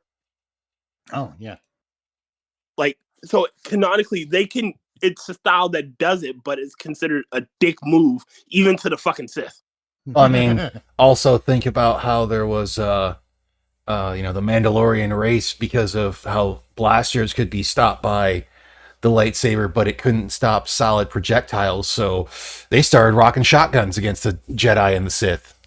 Yeah. Yep. Because it was parry this, you fucking casual. Block. No. I got a better one. Dodge this. Oh, man. Could you imagine bullets made of cortosis? That would be fucking insane. Yeah. Shit. I mean, They rock vibro blades. the things were there for basically everything. Yeah. And there's a whole bunch of stuff that it could go with. The biggest thing is just they gotta stop with the basically. Do you remember this? Do you remember that? We want to be able to keep. We want to be able to bring these characters back and whatnot. Like, in all honesty, yeah, they definitely should have went further in the future because as like Luke and Leia, it's like I should say like Mark Hamill and all them aged and everything. You can always have them like show things to where it's like where they either just did like a voice thing of it, or like it would be a hologram to where it's like, you know, there's like as a them doing basically a seminar to other like to Jedi in their later age. So they've transitioned from that role of fighter to now like Mentor. To mentor. Shit, and I think they really should have made Leia officially a fucking Jedi. She should have been officially one to begin with. Well, she was. She gave Rey a light. Well, kind of She gave ga- Rey a lightsaber. Well, in the books, she becomes a full on. She takes on Belga, the Hutt Jedi. One of my favorite fights. I mean, if we're going to talk about that as well, when it comes to the book as well, I know that I think it's technically that Han and Leia have 3 kids, and one of them's twins. Yeah, Jason and Jaina are the twins, and then Anakin. Yes, and then Mara Jade had Ben and forget the other one. Lisa. I don't know. They have 2. I know one is Ben. Right. But in all reality, it's that whole thing of like that's where even though for the Mandalorian it was still set in that thing because of how far away it was from everything else in the Star Wars universe, that it was enough to have that little bit going on in the background, but it wasn't necessarily there. And it wasn't focusing on the Skywalker thing, even with having the part with Luke in there for a moment. Right. Like, that like it still wasn't expressly about that, and that was the bigger problem, was they kept wanting to be like, well, basically we got to have Rey fill in Luke's role. No, you don't. Like the biggest argument I had with everyone else, because again I was still in the service, and this was what was it, a year before I went to Japan when this came out or whatever. But everyone's like, oh, I bet you she's got to be like Luke's daughter or somehow like Obi-Wan's granddaughter or some shit. And I'm like, I hope she's not related to fucking any of them. And they're like, why would you say that? And it's like, because it's called The Force Awakens. What this should be is an entirely new awakening of Force users. Yep. That's what the entire series should have been about. You have Finn that's a latent title anyway. Well, yeah, you have that. You have Finn, who's a latent Force user who didn't know it, and it gets, as things have progressed, he basically gets that fucking shock to his system that causes him to learn it.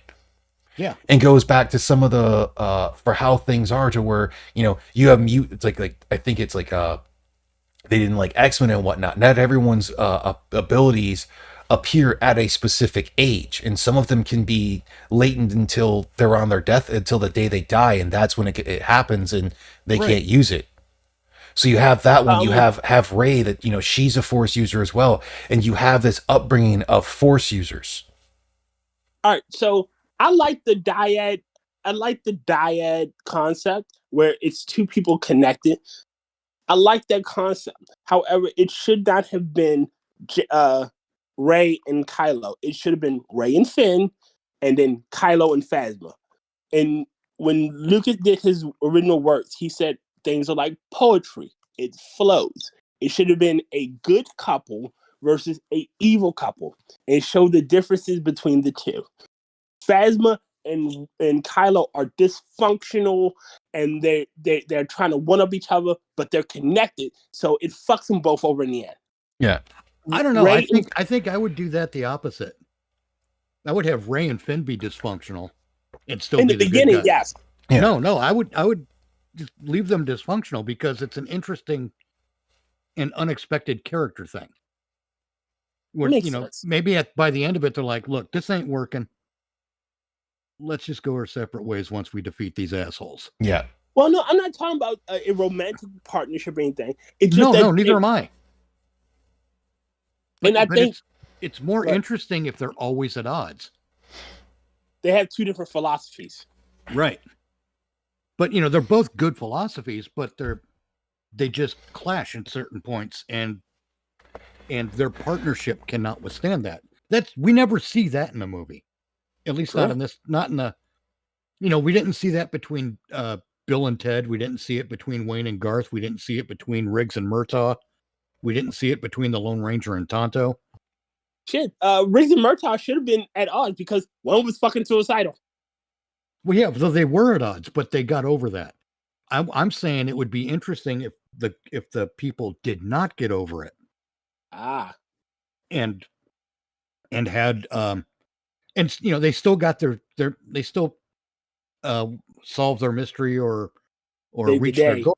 Yeah, they still save the day, but they just don't get over that difference between themselves, so they separate afterwards. No harm, no foul. You know, not like they hate each other when they just separate. They're still going to be friends. They're just not going to work together anymore. One wants to rebuild the order, while the other thinks they should just let it go. Well, maybe we're maybe over one the wants 2 hour to- mark, and I'm going to get into one last thing before that has nothing to do with any of this, and I'm going to go into a little bit of gun talk for fun. So I believe I'm still sharing here to where you guys can see what I'm looking at. So go back over here to bring this up, and the price of this firearm is irrelevant. This was a very cool concept that Smith & Wesson went with, the CSX. Mhm. The biggest problem being is like this could have been a kind of shitting in the or pissing the Cheerios of all the 1911 fans and that whole thing. But the problem is it's got this trigger dingus or trigger bar, but it also has a frame mounted safety for a single action firearm. What they should have done is, if they were going to do that, left the trigger like a 1911 trigger without the trigger dingus or the trigger bar, and left it having just a frame mounted safety, or do the inverse model and have it be to where it has that trigger bar for the safety without a frame safety. Because apparently this whole thing's had some issues in it. What? I tell y'all, I'm going to the gun range sometime in March. Nice. Yeah, my cousin is a gun enthusiast, and I'm also looking into getting me a firearm. Nice. Nice. Now, on the inverse, this is actually a gun I own, which is the SIG P938. Really cool little single action, basically miniature 1911. Mm-hmm. Fun little gun, kind of irrelevant to a lot of things. What I think they ought to do to basically kind of fuck with Smith & Wesson because of the CSX, and to again kind of piss in the Cheerios of the 1911 fans. I'm sorry, 1911, is make a double stack model. Do they have a side view of this thing? Damn, they don't. But instead of having it using a proprietary mag, have it use the SIG 365 mags, because then you don't have to change. You don't have to make a whole new mag for it. This is just something that popped into my head because of looking at it. Because it's like, I'd be so willing to buy one of these things, the CSXs, if it either just had the frame safety without the fucking trigger bar, or if it just had the trigger bar without the fucking frame safety. I don't need two of these things to fucking worry about. I can understand that. I mean, granted, there are ones that do that, because you can buy the, M&P series that has an actuating trigger, but can still have a frame-mounted safety. But it's still just one of those weird things. It's a striker-fired gun, comparatively, when this is supposed to be a single action only. I don't like this weapon. I don't hate it, but if CSX, I don't hate it, but I still think they should have I honestly think they should have just got rid of the trigger bar and left it basically as like a style of a 1911 without the grip safety, and just left the frame safety. Yes. Because like that's basically what the 938 is. It's just not a double stack. And I don't have these gay ass grips on it. I have the finger extension for the magwell, but I have much cooler grips on it. I will that This, you know bring. what this looks like to me? I mean, just purely on the level of the visual, it Mhm. looks like it looks like some of the modern cars, if you know what I mean. Guns used to have style, like cars used to have Yeah, style. this Yeah. this They- looks like if Gumby had a gun. They Ouch. just Which one? they The don't CSX, the they lack 938. style these days. That weird. There was The like a weird CSX. square thing. Yeah, that does look like Gunby had a gun. Well, that's what this one was supposed to be. Was more of a polymer frame with a single action thing and whatnot, and they just didn't do it as well as they could have, and everything for everyone else. But we are going to get out of here because it's after 2 a.m. in the morning. I know Tier doesn't have to work. Angela, any luck with the job hunt? I'm like I said, I have a job. I'm just working on the license to be able to get said Come job. to TSA. Join us. We have And- cookies. Then I don't know what Mitch has to do get me a for job here. his potential work and everything, but I still got to work and whatnot. So we are going to get out of here. Thanks for listening to our predominantly inherent rambling Indeed. and talking about movies Madness. like we usually do, but this time we're not trying to talk about a specific movie, so we can go all over the goddamn place. That's conceptual, man. Really quickly in response to something that Mitch asked earlier but was never What? answered. Paul Rudd actually played Tommy Doyle In Halloween 6. Halloween 6. Hmm. You had asked who played Tommy Doyle in Halloween 6. It was Paul Rudd. No, I had mentioned that the guy in one of the guys in Return of the Living Dead that opened the canister played Tommy Jarvis in Friday the 13th Part 6. Tom Matthews. Backwards. Okay. I I don't know how, like, you had said something about Halloween right beforehand. Oh, we were That's all the problem. talking over, We're, so it probably all got conflated yeah, anyway. it's one of those things that for this show, that's why I want to do it, is just to kind of give us that break from just the freaking movies of trying to talk about a specific movie mainly. So Yeah. it's a whatever, but we're gonna get out of here. Have a good week, folks. Whatever your work week is, Stay warm. stay warm Hit that for. damn like button, would you? I'm the only one. Actually, it's like I hit it as well because it's, even though it's my own stream, I try to do the whole thing of I don't actually talk about the like, share, subscribe stuff because I get irritated by a lot of people that want to go throughout it because Oh, I know what you mean. it's a shtick. It I feels like begging, doesn't it? I understand. really does. I do understand their reasoning on it, but for some of them, the shtick is they go too far on it, in my opinion. Like, share, subscribe. Click that bell. Let them know that you want to see the. Oh, shut up. Well, it's like I don't hate P-Dogs of it. I'm just like it still makes me roll my eyes, and I understand it's his thing. I don't hate freaking the way Sinatra does it because Sinatra's always pretty comical on that one because he'll be like, like and do the thing with the thing, and if you're so willing, you can give us your. It's like you can donate hard-earned spondoolies, but you don't have to. And Well, that's why mine is. When I do it on my videos, if you like this kind of content, like, share, comment, and subscribe. Until next time, this is Mitch Nemo signing off. also that's with, why I do it that way. I just spit it out at the end. I don't Yeah. do it at the beginning. Well, I or mean, the that's middle. when Sinatra, or when typically P-Dog does it with the whole AAA thing. That's typically done because of a donation. That usually I think it's like Steve Dave or someone else that they they come up with it. They talk about how the ratio's wrong and everything. So that don't math, and it's initiated by a viewer. So then it's not as bad. Right. And that, but yeah, it's like I kind of get sick of the whole thing. It's why I never do the whole like, oh, blah blah. I'm like, hey, go check out the people that have been on the panel or whatnot. And I'm rambling on, so I'm gonna mute us and switch to my outro screen. So have a good week, everyone. Rock on, everybody. Bye.